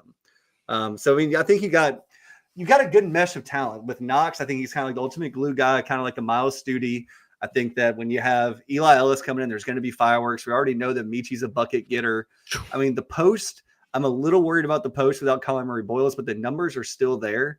And Hasiman Asimon, however you say his name. It's not Asiman. He looks like, it's not Asiman. I think it's a Simeon. I think a Simeon.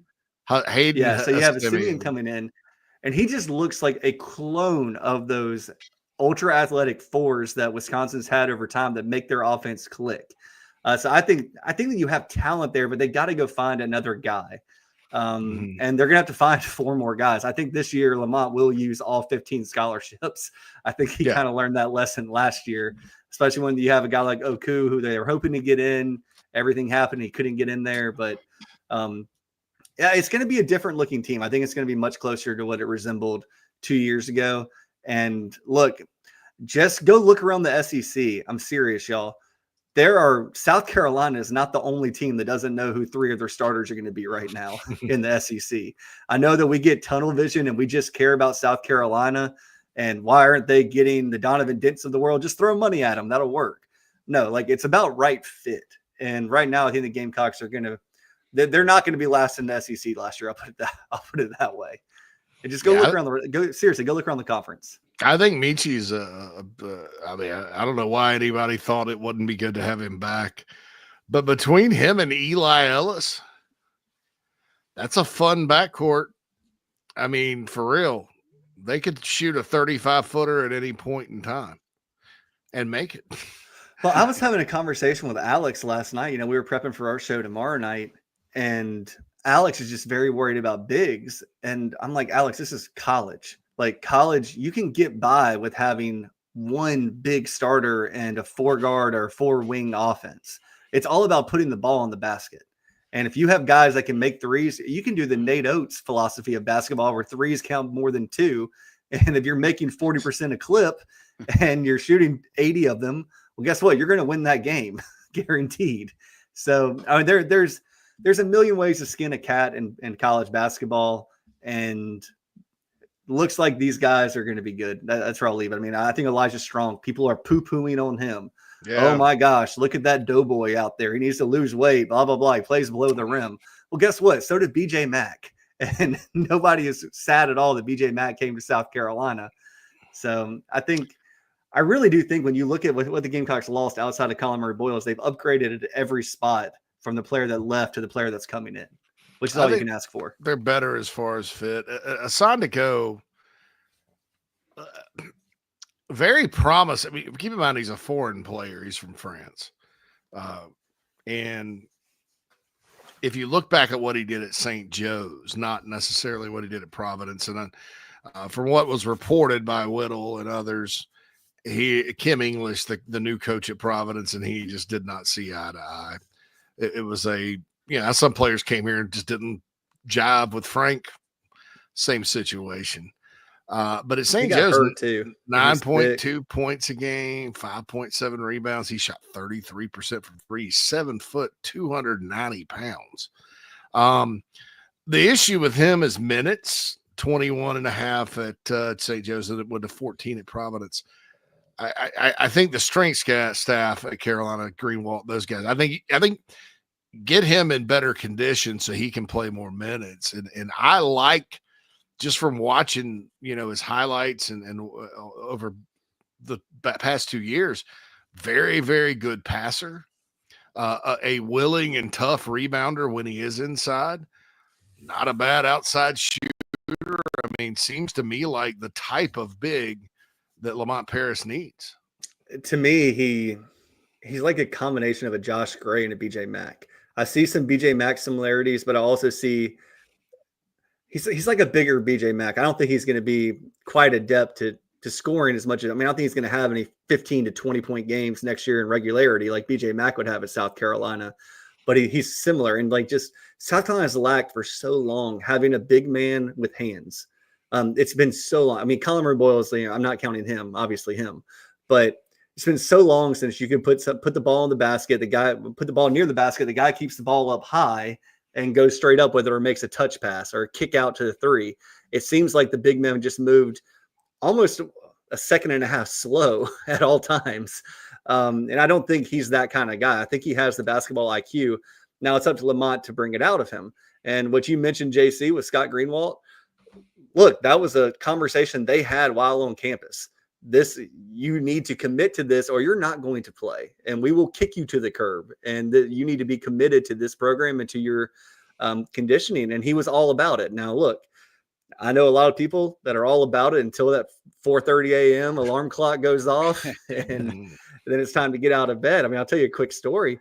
My brother, when he played college basketball his freshman year, they got all the freshmen together and said, y'all pick what time y'all want to work out. And my brother, trying to be Johnny All-American, was like, well, coach, let's just do the 5 a.m. one. And the first day of practice, he forgot, overslept. And when he got there at 5:30, his teammates were running because he wasn't there. And he had to sit there and watch them run for an hour to teach accountability and responsibility. So it's up to him to do that. Like, no one can pull that out of you. And let's see if he does it. I know the Providence fans have poo-pooed him, but look, if you were to go on Gamecock message boards, all the guys that left the program, you're going to see plenty of Gamecocks poo-pooing them too. So, it's up to the coach to bring the talent out, and the talent's clearly there. Everybody's like, Zach Davis will go to low major ball. He's probably going to go to Memphis. Yeah, pretty good program. So, yeah, I don't – everybody kept chirping about talent level. I don't know that the talent was anything better than bottom third of the SEC, but I don't know that you looked at that team last year. I mean, even Jay Billis said it was the best looking last place team he'd ever seen, and go, oh, well, there's just no talent. We've seen some untalented basketball teams here, a lot. I think it was more fit and execution and dumb dumb basketball. Call it what it is. Dumb basketball. Bad turn. I mean, when Jabari Thomas was hurt, you had a game where you only lost, I think the Auburn game, you only lost by 3. Should have beaten them. You had two games against Final Four opponents where you lost by a combined 4 points. It should have won. I mean, you choked at the line. Pringle choked at the line against Auburn. And then Florida, there was another choke job. I don't remember who did that one. Maybe Zach. I can't remember. Florida led that game for all of like 1.3 seconds. Yeah, they drove, and then they're now 69-68. Should have been 70. They go the length of the court, bank it. I don't remember which Florida player. Maybe Richard banked it in. But, yeah, I mean, teams that don't have talent, I don't care what kind of off night the other team has. They don't come that close to a really good teams. But there's a difference between having just pure talent and having, like, when you're a system coach, having guys that don't fit your system. And like you said, the concepts, the rules, if you don't follow the rules and you don't do it right, it really looks bad. And I think there was a big disconnect. Matt, couldn't you tell it, like, in key moments though too? Gosh, yeah. Colin Murray Boyles would be the best player. He'd be working, throwing passes. That's a football term. Finding the open man, assisting, good assists and things like that. And then at the end of the game, somebody would just take a dumbass shot and they would lose. I mean, the problem with that team, JC, and really quick, I will say, like, did Vanderbilt have a ton of talent this year? No. So, but the problem with this team is you had players that wanted to win. They didn't want to lose, but they didn't hate losing. And it happened too often. That's what you see in those critical moments where it's like, okay, this is a winning moment. What Miles Studi did against Tennessee a couple years ago, that was a winning moment. And that did not happen this past year. I mean, even go back to the Clemson game. They thoroughly outplayed Clemson the entire game outside of maybe 4 minutes in the second half. And then at the end of the game, Clemson had to make like 4 threes to even force overtime. So, like, Clemson was lucky to lose that game in overtime. That's where I go back to when South Carolina won, they beat their opponent. There was no luck involved there, and they should have won more games, and hopefully they will this year. They still, Matt, even in that game, though, you haven't won, and they did not have the winning moment simply because they let Clemson that would have been one of the most historic rallies in the history of Clemson, South Carolina basketball. That was weird.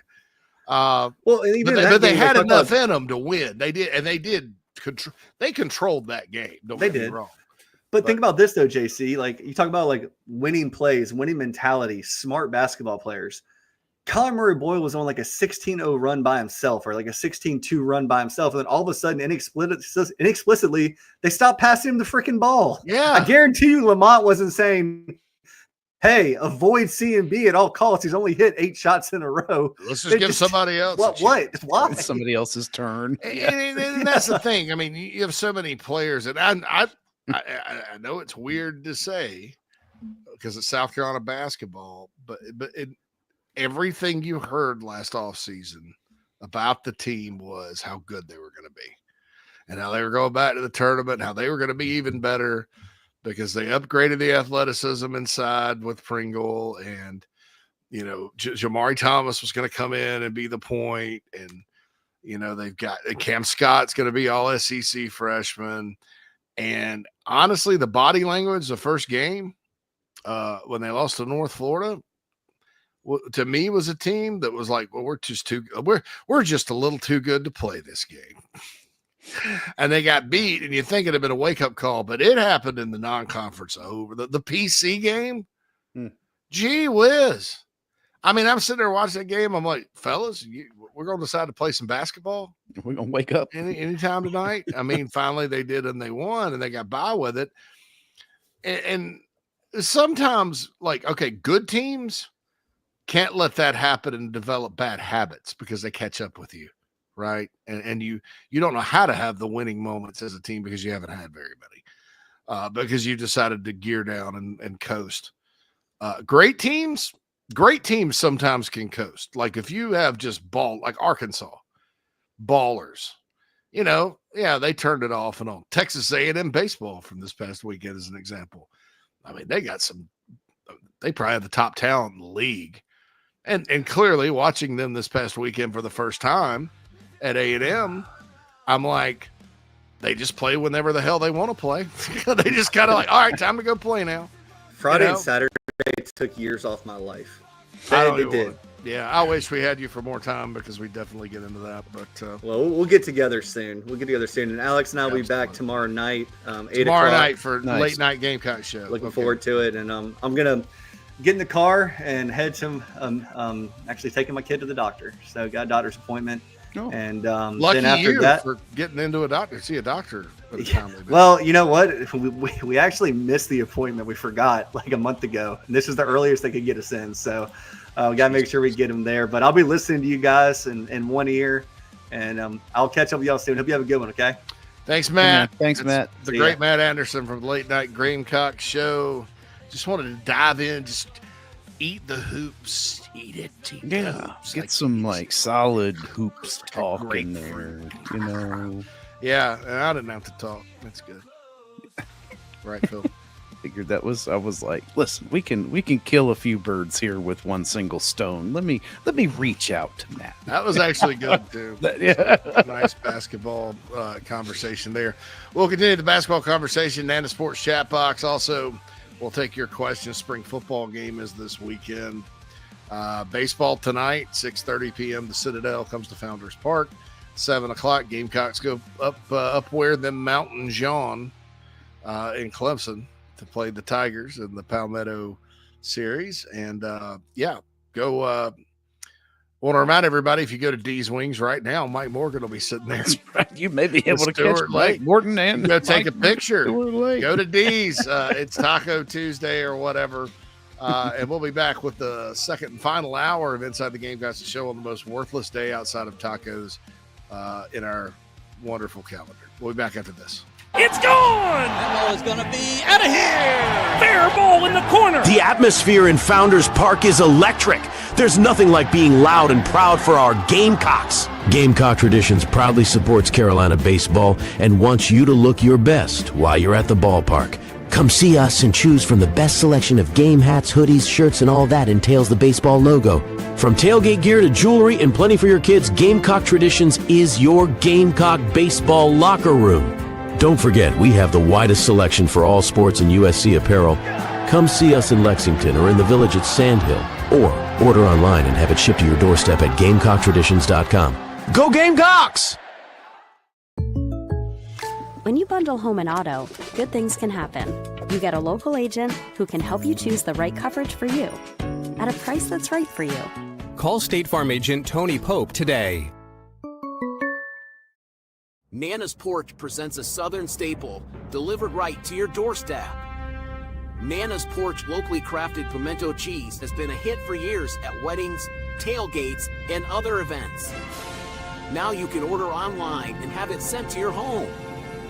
Visit nanasporch.com. That's nanasporch.com and click the pimento cheese tab to choose between their original pimento cheese and their jalapeno smoked pimento cheese set.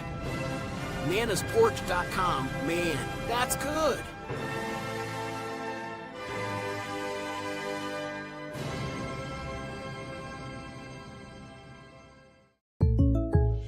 When you bundle home and auto, good things can happen. You get a local agent who can help you choose the right coverage for you at a price that's right for you.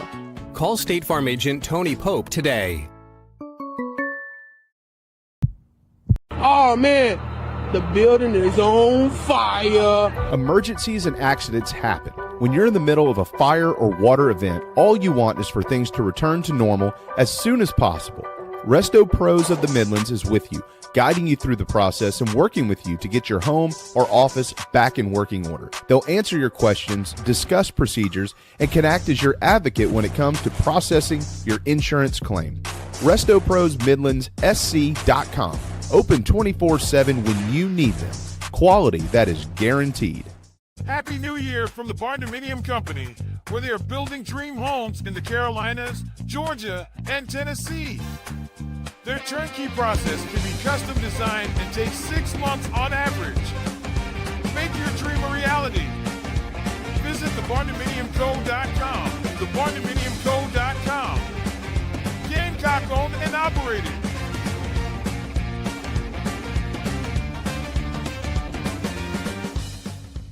Welcome to Dry Space Crawl Space Solutions. Basement crawl space encapsulation designed for your specific needs. Your crawl space can be susceptible to all sorts of issues, including moisture buildup, mold growth, and structural damage if not cared for properly. Let our trained experts provide basement crawl space encapsulation solutions to protect your home, improve air quality, and enhance energy efficiency. Schedule your consultation today for a safer, healthier space at dryspacecs.com. Dry Space Crawl Space Solutions, proud supporters of your South Carolina Gamecocks.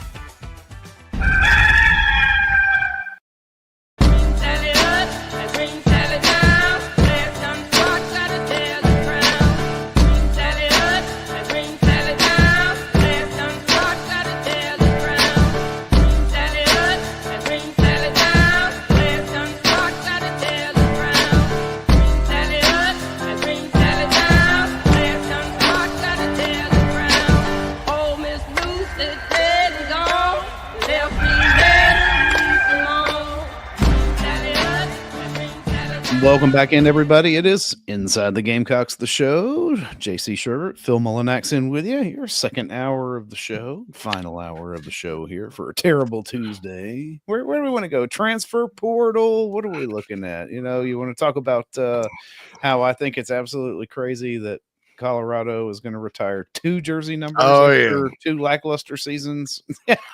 All right. So, and yeah. Let's go there. Let's go there.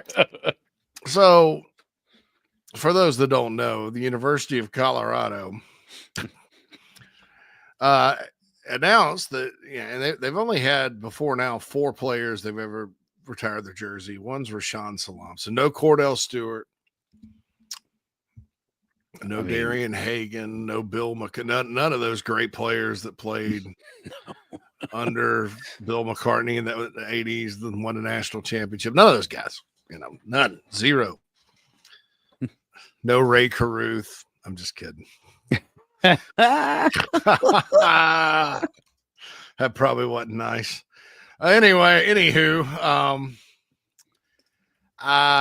but they announced they're going to retire Travis Hunter and Shadur Sanders jerseys. So here's my thing. I believe Rashawn Salam won the Heisman, Phil, if I'm not mistaken. Well, I'm looking it up now. Let's see. I do think he won the Heisman. Yes, he did. Mm-hmm. And so, Rashawn Salam, I get it. The late Rashawn Salam, he died in 2016, unfortunately, tragically. I get it. There's no... I don't mind, that. I think your Heisman Trophy winner should have his jersey retired. Right. Not everybody wins the Heisman. All right. Travis Hunter, also worthy. I think because why, Phil? Heisman Trophy winner. Exactly. Right. You win the nation's top football prize, then hey, by all means.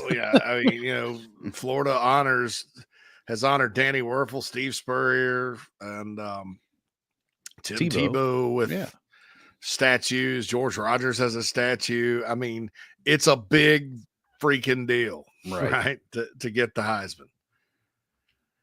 Shedeur Sanders is a 13-12 quarterback that may or may not be a first-round pick.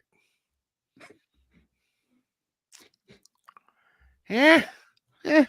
And he's going to have his jersey retired. But Cordell Stewart does not. Darian Hagan does not. For those who don't know who Darian Hagan is, I think the quarterback on the 1990 national championship team for Colorado. So it's interesting to me that they did this. It almost, to me, sounded like the head coach, as part of a negotiating tactic, may have requested this. Jeez, really? I just don't understand. I mean, all right. If Shedeur Sanders was picked number 1 overall, let's say the Porch picks the Titans, right? Let's say the Titans, like, we're getting rid of Will Levis and Sanders is our guy. Mm-hmm. Then, okay, I get it. Number 1 overall pick. Fine. No, that's historic in a way. I don't know how many number 1 overall picks Colorado's had, but that's fine with me. But when you've had a history like Colorado has had, which has been quite good at times, and we had Gary Barnett on JC and Morgan. Mm-hmm. Gary, I wish we'd have put something on X or something, because he flat out told us they were going back to the Big 12, and we didn't. We just, oh, really? Yeah, right. We should have listened. I wonder what he thinks about this. Yeah, it would. Yeah, to me, I mean, we just got done with Tennessee and Josh Heupel clearly stating nobody's bigger than the program. To me, retiring Sanders' jersey to appease his father is making someone bigger than the program, namely your head coach. And look, in the grand scheme of football, Deion Sanders is bigger than Colorado. Yeah. Colorado is a mere vessel for his coaching thing. I don't think the guy's a bad college football coach. I've been wrong at times about like some decisions he's made. I think he's rejuvenated Colorado football, and they had a really good season last year before, unfortunately, I think they ran into the Jayhawk buzzsaw that lasted about 4 or 5 weeks. Yeah. And they lost to them, and then got to the Alamo Bowl and got destroyed by BYU, which was a conference game. They're both in the Big 12, and so there you go. That's why there's no reason why they can't match up Alabama and Ole Miss last year in a bowl game or something. Right. Nevertheless, but BYU beat them pretty good, but they had a good year. I mean, a really good year. I don't have any problems with what Colorado did on the field and the trajectory of the program. They had a lot of young offensive linemen that played well for true freshmen. Defense needs work, but Sanders had a really good year. Travis Hunter was special. But dude, I'm sorry, we live in the era of fake ass accomplishments, and his level of play at Colorado did not rise to having his jersey retired. Hall of Fame one day, if they have a Colorado Football Hall of Fame, yeah, it's a guy threw for this many yards, won on the NFL. Especially if this is an ascendancy marker, right? Like these first couple of years of Dion are going to vault Colorado onto the national stage, not just because of, the cult of personality.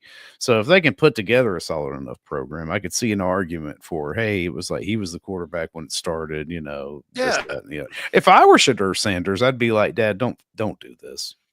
No, I would say no.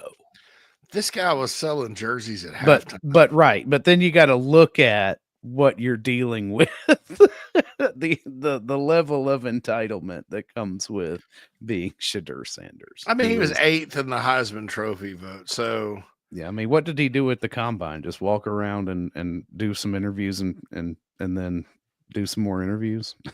Yeah, dude. I mean, yeah. I mean, why even go? You could have done that at your pro day. Eric Bieniemy was on that 89 team that was really good for them. Finished 3rd in the Heisman. His jersey's not retired. I mentioned Hagan. Charles Johnson was in the Heisman Trophy. They once had a receiving core of Charles Johnson and Michael Westbrook. Chris Brown was really good in 2002. Rashaan Salam played with Cordell Stewart in 94. I mean, dude, I'm just like, I'm kind of looking. So they've been playing football. Colorado Buffalo football's been around since 1937. Right. So you've got how many years? 88 years of Buffs football. Okay. Wait a minute. No, I'm sorry, Phil. I was looking at list of bowl games. Oh yeah. I was going to say Colorado. My bad. Farther than that. Like we might My bad. Yeah. Let's just look at 1890. Yeah. Right. Yes. They've been playing football for 135 years. And they've only had before now 4 jerseys retired. So you're telling me that, so you're basically increasing your retired jerseys by 50%. Right. 50%. And a quarterback that went 13-12 that, was not necessarily the reason. I mean, he was good. He was part of the reason they won this year, but I mean, I've never seen Sanders do anything that wows me.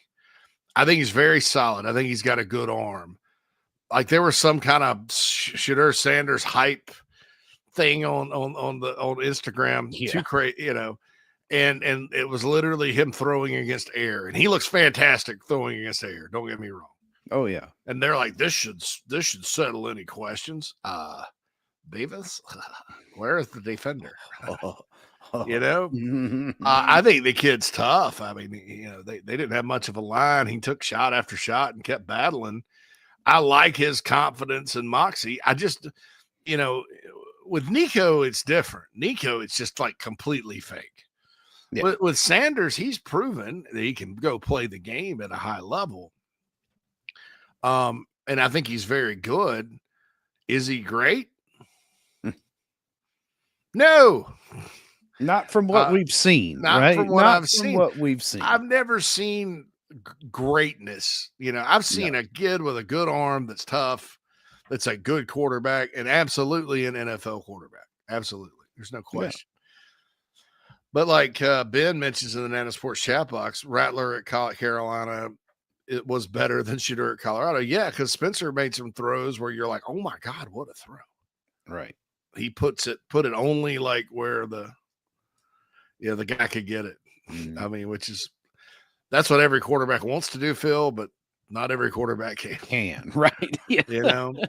And so it's like, I don't understand why this was why Rick George, who's basically just, I don't know.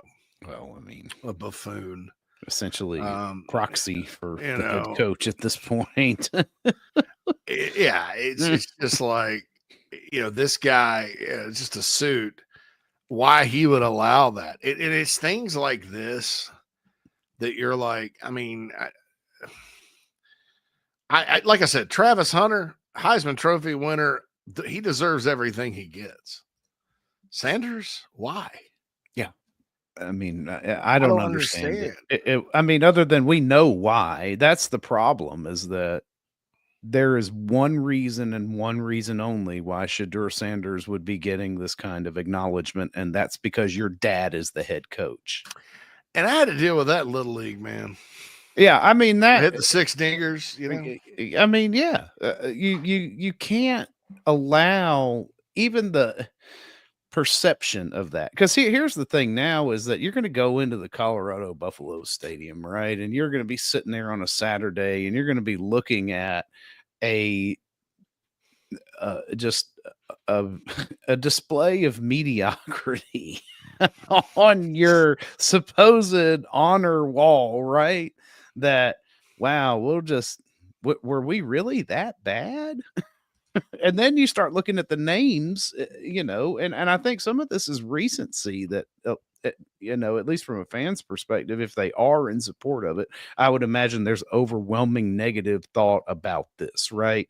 And you have to sneak it in there with Travis Hunter because he is a Heisman Trophy winner. But to me, I just, you know, the fact that Cordell Stewart is not up there, Rashawn Salaam is not up there, a Heisman Trophy winner, as we just covered earlier. Salaam is up there. Yeah. Oh, is he? Oh, that he was. Rashawn Salaam is one of them. Okay, so they get the previous Heisman guy. Yeah. So yeah, it's him and a bunch of guys I've never heard of. Yeah, right. You know, that's Colorado football, right? That's just because they haven't necessarily been nationally relevant in a long time, you know, decades. So it to me just is one of the things that's just so terribly wrong with, you know, people in power anyway, you know, just because it's so often these kind of, you know, nepotism obviously is one of the things that driving this, because his last name is Sanders, and Sanders is the one who sits atop of the football program there. But to consider even that this was some sort of a kickback, or even, you know, a quid pro quo for keeping Dion around is just infuriating. Dove Kleiman, idiot or guy. I don't know if he's an idiot all the time. So he responds, awesome. Colorado's retiring Sanders and Jersey. Oh, they're jersey numbers. So nobody will ever wear number 2 and number 12. You see, Carolina doesn't do that anymore. They'll retire the jersey, but the number is still in circulation. Yeah.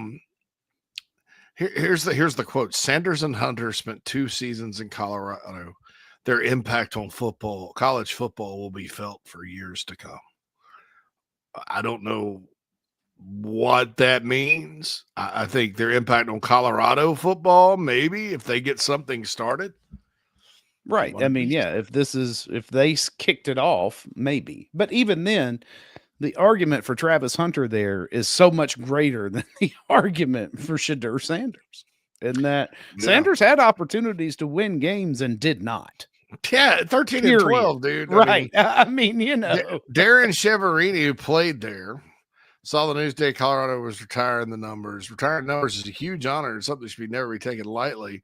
I believe strongly there should be a cooling off period. Same with the Hall of Fame in the NFL. I agree. Yep. Travis Hunter, somebody says Travis Hunter deserved it. Shedeur, even if he's equally a face of Colorado's revival and their most talented quarterback ever, retiring his number before Cordell Stewart doesn't seem right. No. He's not as good as Cordell Stewart, Jake. God. Period. Right. Yeah. History, you know. Yeah. I don't even know what this is. CU and aunties.com, whatever. Yeah. Colorado has had a lot of all conference play. So they've had 1, 2, 3, 4, 5, 6, 7, 8. At first glance, they've had 12 guys that have gotten all conference to wear number 2 and 10 that have worn number 12. All right. So here's the thing. I don't really care about Colorado. No. I do like their program, and I've been out there to the campus, Phil. It is a nice spot to visit, especially in June. Oh, I bet. Because you're right there at the base of the Rockies. You can look up and see the snow on top of the mountains. There's a nice cool breeze coming off the Rockies. It's beautiful. Oh, yeah. Boulder is politically probably not the type of place I would like to live, but it's a gorgeous town with a lot of cool stuff to do. And the stadium's fantastic. Folsom Field's fantastic. And I grew up in the 80s. Colorado was a powerhouse, right? Right. So it saddened me to see them suck so bad. It also saddens me to see them a little desperate. This is one of those fake things that's not good for the game. And we have a game, Phil, where like perception has always kind of ruled the day in college football. I think there's a lot of reasons for that, namely because you just kind of go play games. Like you don't get a look at another team. There's no scrimmages. There's no practice games. No, you're just thrown to the wolves, and you don't know what's going to happen. Saturday, and it's even more so now with the portal. But we've always kind of voted for champions, and people's opinions on the sport are outsized, right? Because of polls, and there's still polls today. There's a selection committee that does a poll, which is the more I think about it, the more that's just terrible. But perception matters, right? Yeah, right. You know, you can in college football, someone's perception drives what logic they choose to use to rank teams, right? Because you can choose different logic. And so we have a sport that's already faker than all get out sometimes with how we decide things, but we love it because the action on Saturdays and the emotion and the support and the love and the family aspect of it, people going to games and playing and all that. It's very, very real. So you have fake stuff driving decisions about a real sport, one of the realest. There's not many other sports like college football where the passion's there every Saturday, win or lose. It affects your mood. Grown ass men can't sleep the night before the opener. Right. I'm raising my hand like a kid at Christmas. Yes. You let a group of, teenagers and early 20-year-olds ruin your weekend. Fired up beyond all belief to get it going. Nervous. Yeah. I mean, there's not another sport like that. So that's very, very real. Mm-hmm. And all this fakeness that's guided the decisions, the things that don't matter, that have guided decisions through the years, whether that's administrators talking about amateurism, whether that's the Rose Bowl and the Big Ten not wanting a true championship game, whether that's the parade of morons that have voted in the AP poll through the years that justify their moronic opinions, right on up to Ward Manuel and his committee. That's right. I mean, there's a lot of fakeness now with the Nico situation and the portal and agents, all this other crap. There's a ton of fakeness out there, like rewards and things that are important. Like, you know what? It doesn't matter that Nico left Tennessee. You know why? And yeah, sure, had he reached his potential this year and played as, taken the very gifted thing, his gifts that he has and played a bit better, yeah, that's going to hurt. You'd rather have that guy that's good. Yeah. But you know what? As it stands, they just have to go get a new quarterback. Now, that's easier said than done. The timing's bad and all that. But people made out like this is going to change college football forever. Actually, it's not. No, it'll be, an afterthought here soon. Start to play out that way because the same crowd, the social media crowd, starts immediately. They jump to list. Well, he could go to he could go to Southern Cal or Oregon, and blah blah blah. No, not Oregon, and there's reasons for that. Mm-hmm. You're right. And then surprisingly to me, Phil, the League and Riley was like, how about no? We're not taking him. Yeah, if anybody would be looking for, a quality quarterback and kind of change the way they're perceived in their program by having, some solid seasons. Yeah. But then what's funny is that you get these reports out, these speculative reports that are like, here's the top 3 schools. And within 24 hours, 2 of them are like, no.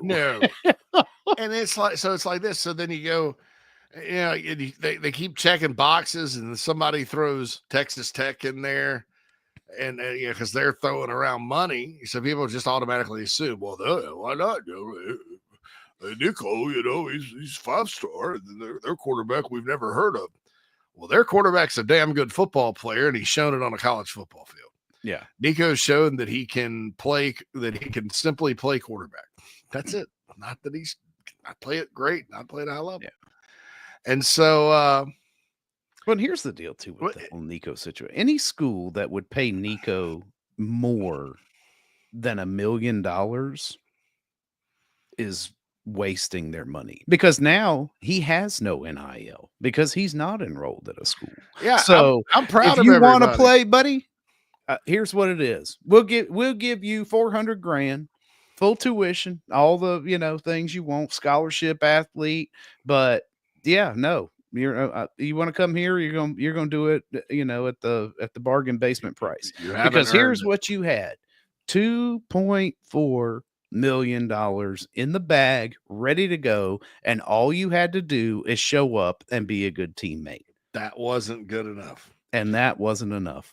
Right. And in football, JC, the thing that kills me is like, we build it up to be, this is the ultimate team sport, right? It's just, it's every man, not for himself, but for each other. It's your brother, it's love, it's this. That's what makes these things go. Even at the highest levels of these sports, these locker rooms are tight.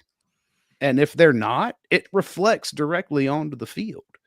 And then you have this craziness like Nico bailing for money, and then Shedeur Sanders being exalted over better, more productive players in that program, more storied and historic players in that program, for not anything that's related to what happened on the field. Yeah. It's like spitting in faces. It's crazy. So yeah, Nico should get his just desserts and have to play for whatever the NIL league minimum is wherever he goes, because that's exactly what he deserves. Yeah, I mean, market value. Right? Yeah, right. Yeah. So UCLA is probably where he ends up. They do have Joey Aguilar, who was App State's quarterback last year, played at App State. They did bring him in. Yeah. He's a California kid. He's a good player. Threw for 3,000 yards in 2024. Hell, he may be better than Nico. Who knows? But I think it's UCLA. And after UCLA, like schools like Tulane are popping up. So he may have to go group of 5.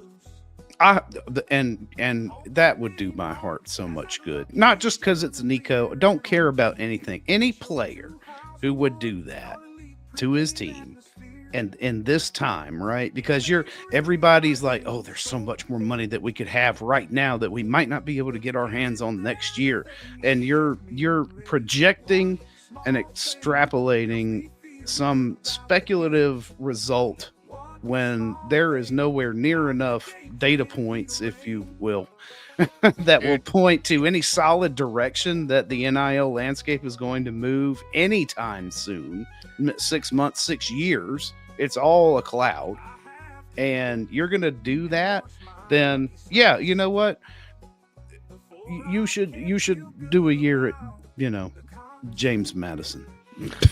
In the hills of Virginia. Now, look, man, I thought Miami paid way too much for Carson Beck. For Carson Beck, yeah. I mean, but I understand that, and for the record, they paid about 3.5 for him. This $10 million thing is put out there by God knows who. Yeah, that was crazy. It probably has to do with some estimated value of products and NIL deals that he did. Oh, right. Something like that. I don't know how you get $7 million out of it, but Carson Beck at least had a really good year at Georgia. Just took a step back last year, obviously, but that's a guy, he's experienced. He's done it. He has done it before. Nico is a guy that looked like as of the young quarterbacks in the SEC last year, Phil. Mm-hmm. He wasn't as good as DJ Lagway ended up being. He wasn't as good as Lenore Sellers. No. Was he? No. I mean, it's like you had all this hype kind of heading into it. You were a 5-star recruit. I get that. But then when you got your opportunity, you didn't necessarily make the most of it. No, it's all on high school potential. It's all on being 6'6" and having a really nice arm, but so I'd love nothing better for the power forward to blackball Nico and he has to drop a level, if not but for a year. Hey, you know what? Because he needs a prove it year. Yeah, man. I mean, look, this would be like DJU leaving Clemson for, I don't know. Does Nico have the skill set, a better skill set? I don't even know that, Phil, because that system at Tennessee is so good for quarterbacks. And it ain't like they didn't have good receivers last year. Right. His dad started throwing all the offensive personnel under the bus and all that crap. Well, you need really help. Shut your mouth, sir. Well, I mean, we'll see what he can do. And it's also kind of funny, and I'll leave with this, the narrative pushers, the hype, I'm going to come up with a good name for them.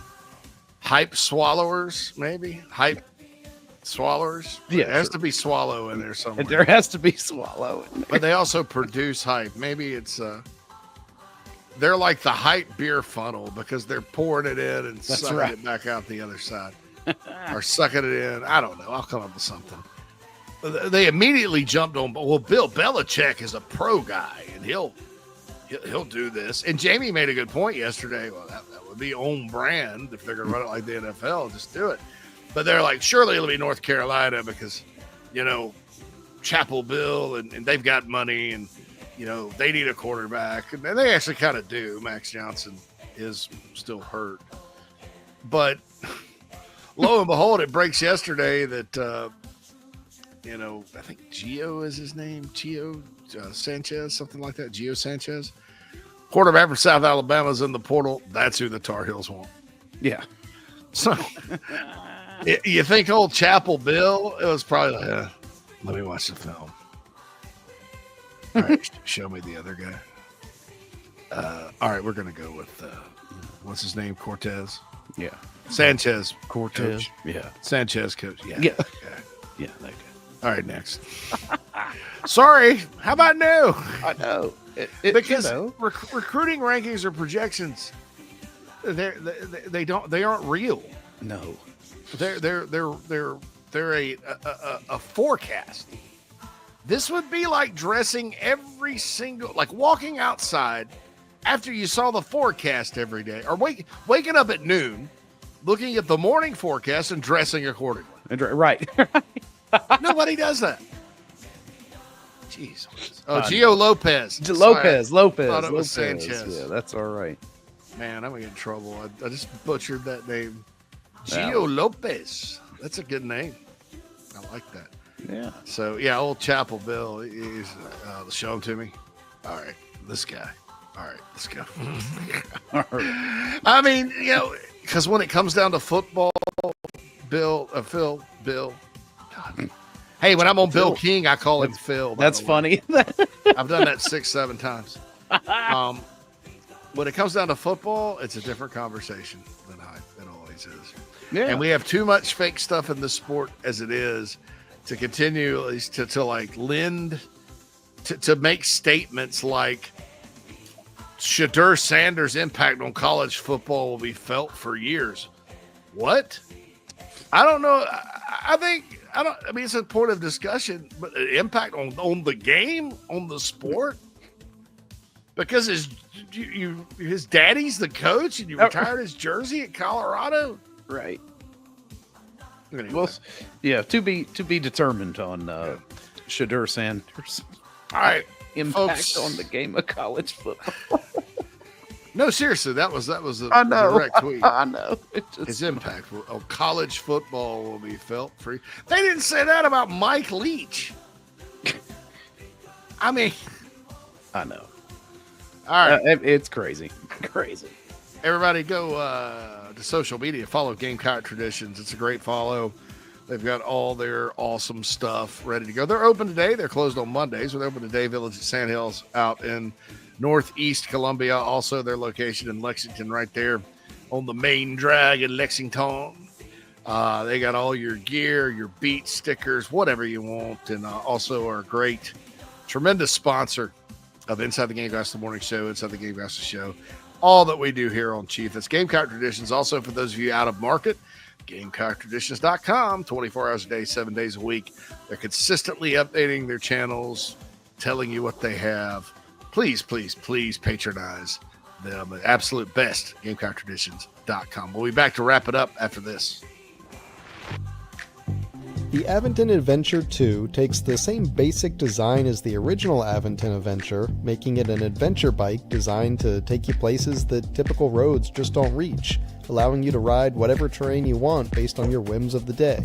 Look at what you're getting. Hydraulic disc brakes, torque sensor for responsive pedal assist, great LED lighting, suspension, a beautifully welded frame with excellent build quality, included rear rack, included fenders. The list just keeps going on. Visit electricbikescharleston.com for more. When you bundle home and auto, good things can happen.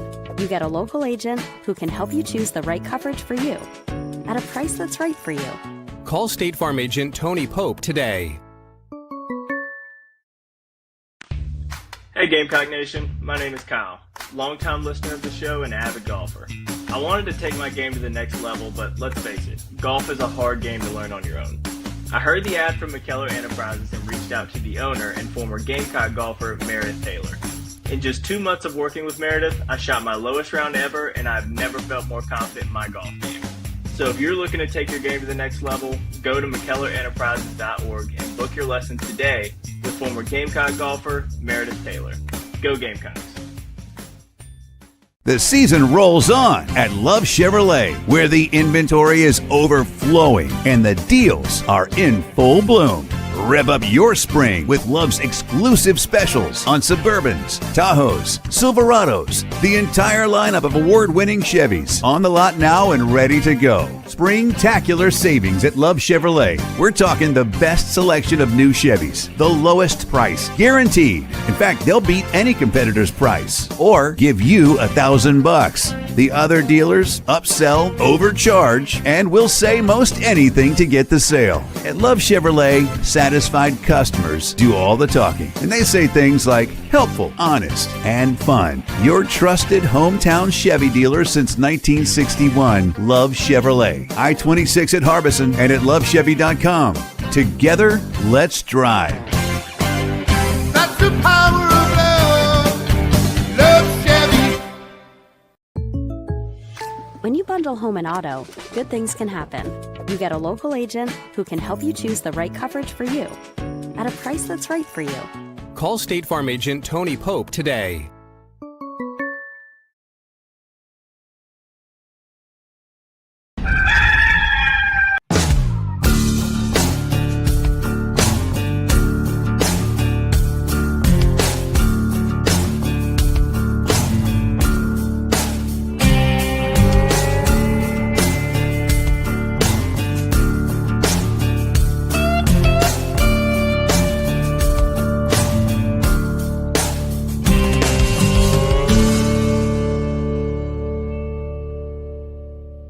All right, everybody. Final segment of the show for the day here on Tuesday inside the Gamecocks.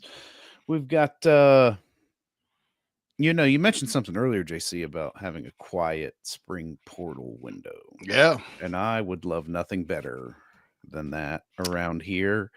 I know you said some of your anxiety heading into this period is the fact that there is limitless money to spend, out there, right? Yeah. In certain circles. Mine was like listening to the coordinator interviews yesterday, and I know they can't speak directly to it because obviously it doesn't, serve them or the team to do so. But in the way they deflected, I was like, I don't know if that made me feel any better or not. It didn't make me feel worse, but it didn't make me feel any more hopeful.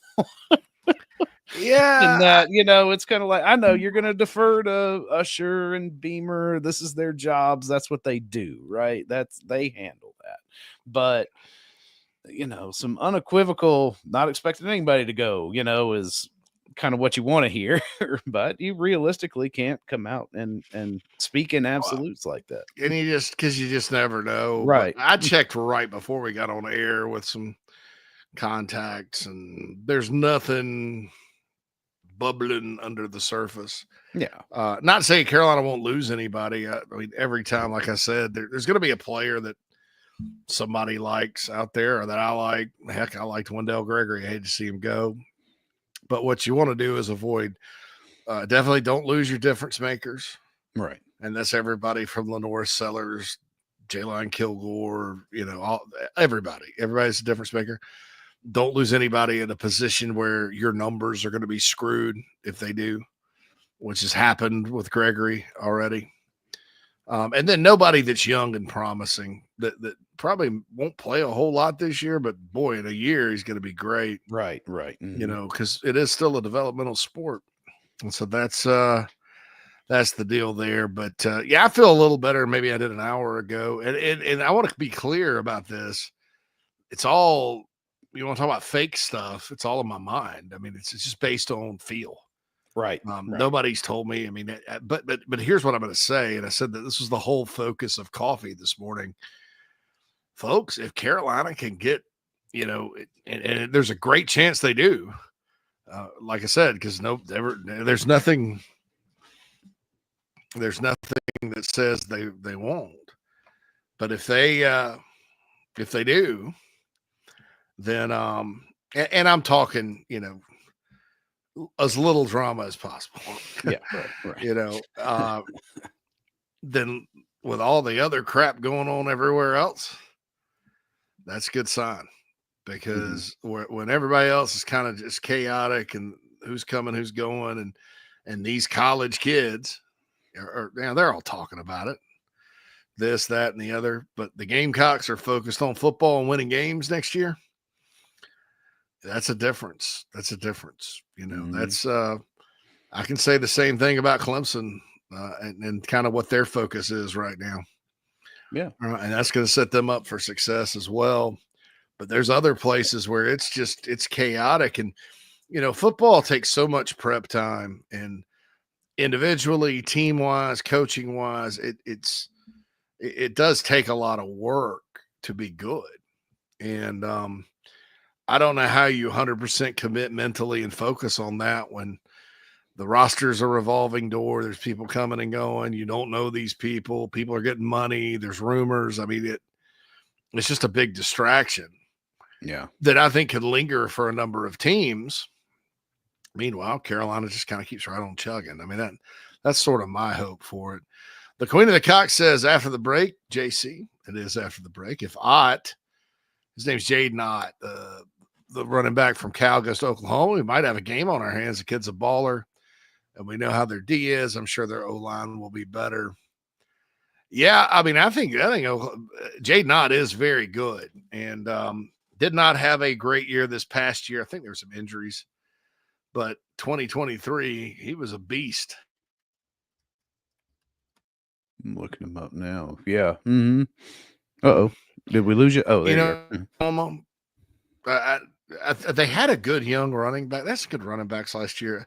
I think it's going to come down to their offensive line again. And then Phil, and this is a game that concerns me because it's kind of right there. I mean, you've got LSU, you've got, here's where Oklahoma kind of stacks up. They're after LSU, but before Alabama. Yeah. You'd have told me 6 years ago, Carolina's going to have a schedule one year where they play at LSU and then have Oklahoma and Alabama back-to-back at home. I'd have been like, I'm not looking forward to that one. Yeah, that's ouch. Yeah, it's like, oh, wow. But it's kind of a sandwich game. Then Carolina turns right around and goes to Ole Miss. Those 4 games right in a row. My God. But That's brutal. Yeah. That is brutal. But that's a game that concerns you just because Carolina beat them up pretty good back last year at their place. You're coming off LSU. You got Alabama the next week. But I want to just kind of, I say this all the time. You don't know what kind of shape they're going to be in by the time they play you because their schedule is just ridiculous. Yeah. They open with my wife's alma mater, the Illinois State Redbirds. That should be a win. Yeah. You could probably pencil that one in now. And then after that, Michigan comes to town. Now, of course, if they beat Michigan, the media and the good Lord and Ward Manuel and everybody else is going to immediately rank them in the top 10 and declare Oklahoma football is back. That's right.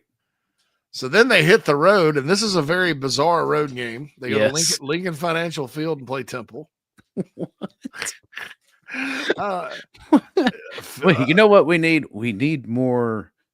We need more Northeastern exposure here at Oklahoma. Hey, Carolina goes up and plays Temple. I'm fine with it. Let's go to Geno's and Pat's and that's right. Make a trip out of it, right? Yeah. Let's go. Atlantic City is a train ride.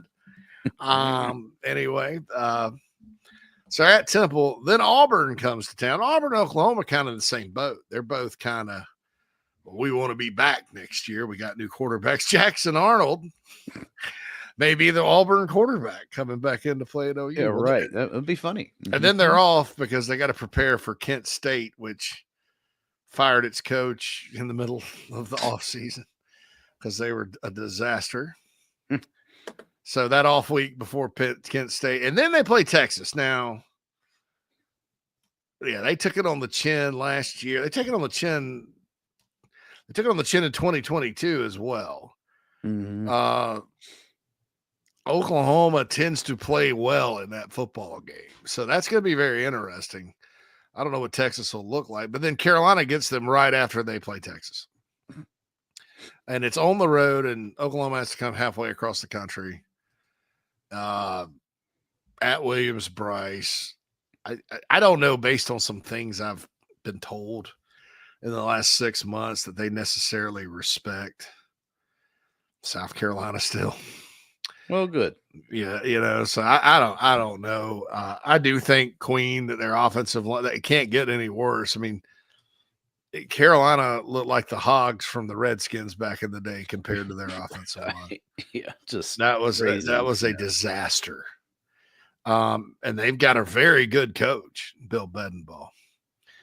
Buddy of mine that knows him says he's an old country boy, It sounds like he should be selling tires. Come on down to Bill Bedenbaugh's Tires and get you a couple of white walls right here. 4 for $100. We guarantee every tire we'll patch. We got new tires, used tires. Get your 4x4 set up. We got monster truck tires. We got tractor tires. Come on down, Bill. Bill Bedenbaugh will cut you a deal on tires.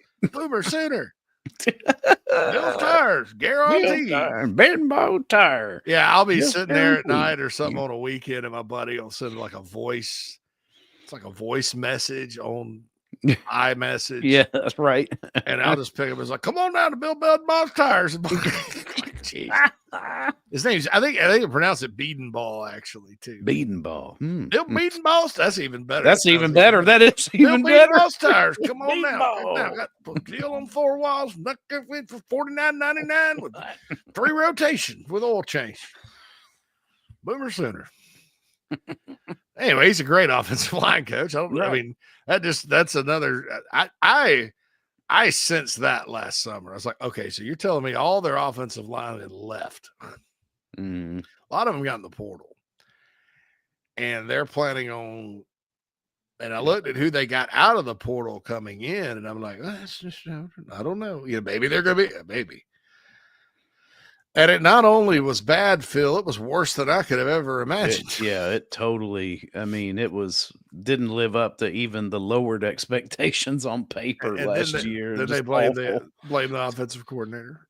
And then all 5 of their receivers got hurt. So I don't think they're going to be in the same shape, roster and talent-wise, they were last year. But that is a game, Queen, where Carolina is going to have to have to play well. I mean, they all are.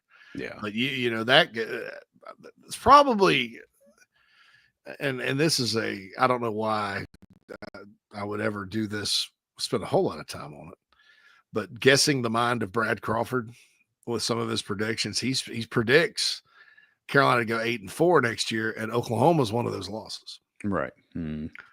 So maybe that's kind of what he's thinking, is sandwich game, whatever. I think he has them beaten them. Maybe losing to Alabama. I don't know.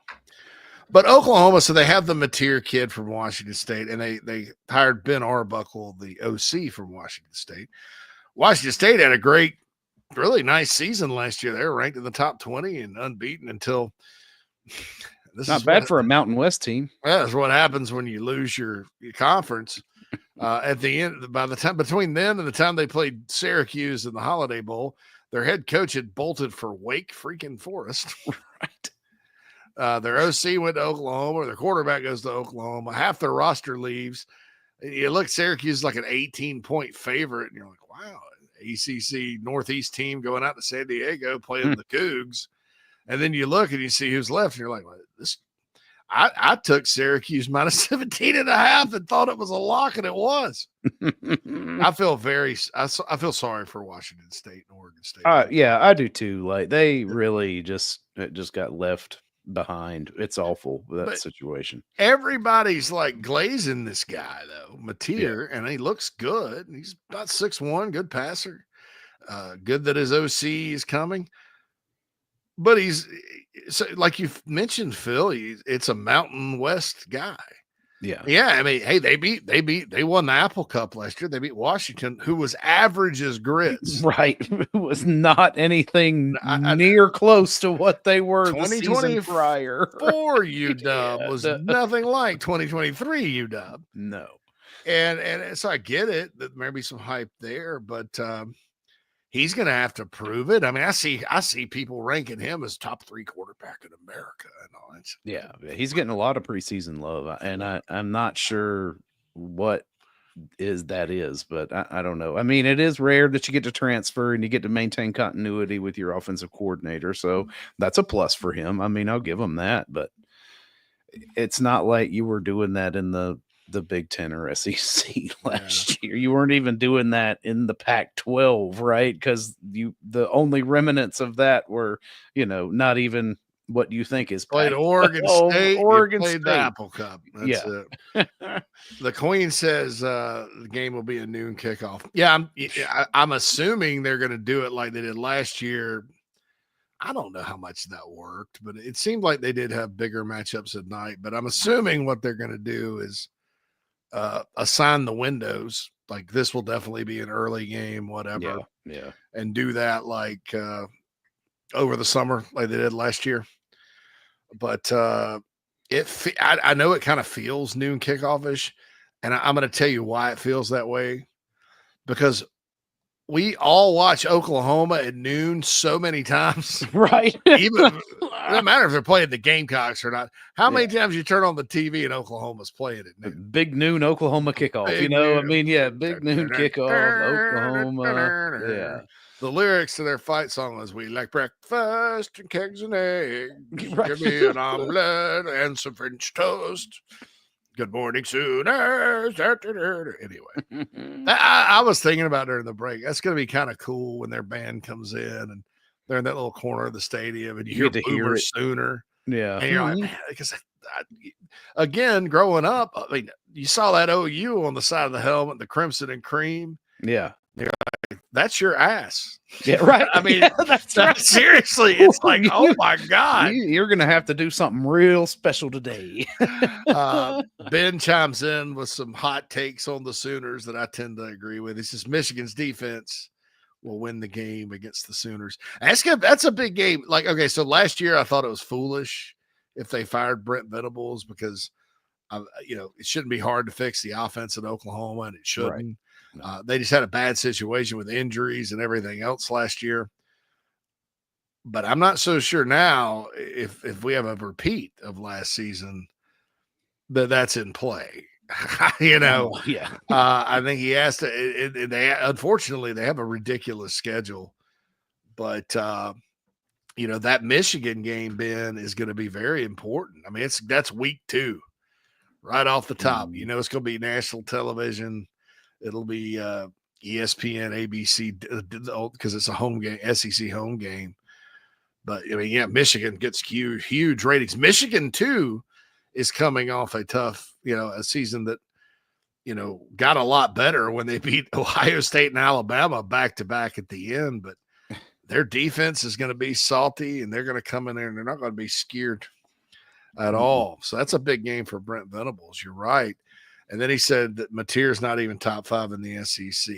I tend to go with you. I think there's a lot of, I don't know, when you see these quarterback lists, a lot of they want the Oklahoma quarterback to be good.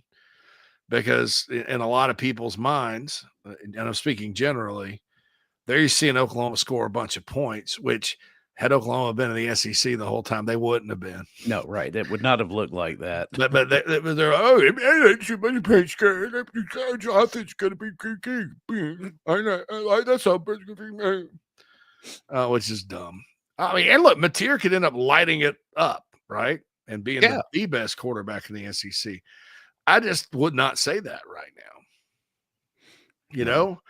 And it's interesting looking at this Oklahoma schedule too, JC. Like they could be feeling themselves coming in here, or they could be feeling a lot of pressure coming in here in that week. Like it could be, they could be sitting on top of the world if they handle their business, which is doable, but then they could also be feeling some enormous pressure if some games break the other way. If they're 2-4 with an upset loss at Temple, I don't think Brent Venables will be coaching that game. Right. Yeah, exactly. Right. But now after Carolina too, I mean, it doesn't get any. They got a October and early November is not a very friendly month for them. Ole Miss comes to Oklahoma, at Tennessee, off week, at Alabama, Missouri, and LSU. Jesus, I know. So after that Kent State game, man, hold your breath. My God. Yeah, there's no they relief. Could be better than last year's team and finish 3-9. And still the record not reflect it. Right. Yeah, because last year they didn't have a tough out of conference. I think they played 4. I know they played Temple last year. And they played Temple, Houston, Tulane. Houston and Tulane were respectable. And Maine. I remember that Maine game. The schedule in Houston and Tulane was very respectable, by the way, I thought. But I guess Houston would have been a Power 4 out of conference. But that's playing Michigan's a different story. Shoe buddy. So they can be like 1-2. So let's assume they beat Temple 2-2, 3-2, 3-2, 3-3, 3-4, 3-5, 3-6, 3-7, 3-9. I don't think Venables would keep his job if they go 3-9. I don't think so either. I really think that's that's this is his year. Like he either keeps his job or loses it this year. I don't know how they're going to get to 6, even if they're very good though. It's going to be. I guess it kind of depends on how good is Auburn, how good is Ole Miss. Yeah, I mean, you got Carolina. Preseason winnable games for them. Auburn, Missouri, because I'm not expecting Missouri to be Missouri like they have been in the past couple of years. And then you got tough fights: Carolina, Ole Miss, Tennessee. What are we thinking of Tennessee? Who knows? I don't know. I think it'll be interesting. Here's what I think. I think offensively, you don't see a drop off there for the reasons that you've said before, because Josh Heupel's offense is designed for a young player to come in and succeed. Yeah, if their running back's going to be Peyton Lewis, who the Gamecocks recruited. Yeah, and if he can get it going, and they can block, and they can have a run game, just have a quarterback that can throw the ball. They're pretty solid at receiver, and then it's going to hinge on their defense probably again next year. Yeah, but their schedule is not. I mean, it's I say that, but it sets up well for them. Yeah. There's a reason they were under 9.5, but I'm curious to see if Vegas drops that with the Nico thing, which look, I'll lose respect. I'm losing a lot of respect this week, Phil. Yeah, that's right. I'm losing a lot of respect. Put some respect on it. If they drop him too, if they think the over/under should be dropped by 2 games if he leaves, I'm like, yeah. Now maybe you can say in general, the quarterback is up in the air. I don't know. I don't know. Who knows? Here's something funny from Ben. Bill Bedenbaugh, interim head coach, coming to Willie B. SEC Network, 7:30. Yeah, this thing's like, attention, valued customers. Bill Bedenbaugh Tires and Auto will be closed for a week because Billy's got to go to South Carolina. Billy's traveling to Columbia, South head Carolina. To lead our Sooners to victory. Come on down to Bill Bedenbaugh's Tire, get you some drywall, get you some white walls, it's $49.95. We got Goodyear, we got Firestone. We're a proud distributor of Direstone tires. That's right.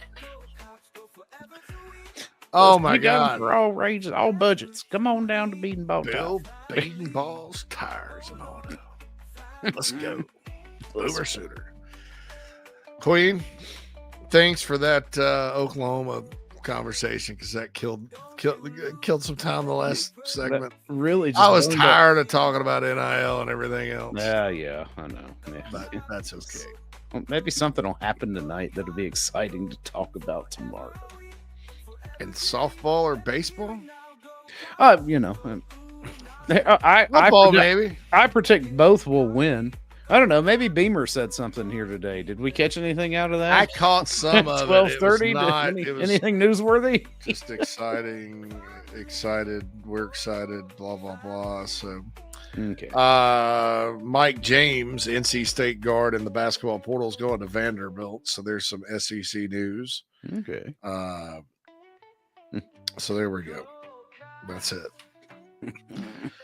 Godspeed, Gamecocks. But no, we'll be back tomorrow starting in the morning with JC and Morgan. We have Bill King on today. Yeah. We'll definitely get into the Nico situation. Of course, he's close to that up at Tennessee. So we'll have a JC and Morgan. Also, the late night Gamecock show tomorrow on Chief Sports. So a full Wednesday. We'll be in from 12 to 2. John Strickland will join the morning show in the morning with Phil and JB, according to JB. Strick's on spring break this week, so he was out today, but he's got a lot of good stuff to say probably. And yeah, Phil, get us out of here, man, because it's lunchtime. Yeah, man, on to that. And, of course, Will Crow should be expected in on his regular Wednesday tilt in the morning show. And I'm going to see if we can't grab Alex tomorrow to talk a little football. Since nobody's really heard from Alex, we want to make sure that he's all right. Do a smorgasbord. That's right. And I'm awfully hungry and need some Gamecock smorgasbord. And have a smorgasbord right here, Phil. That's right. Right here on the show tomorrow, starting at noon. Everybody enjoy your day, evening, Tuesday.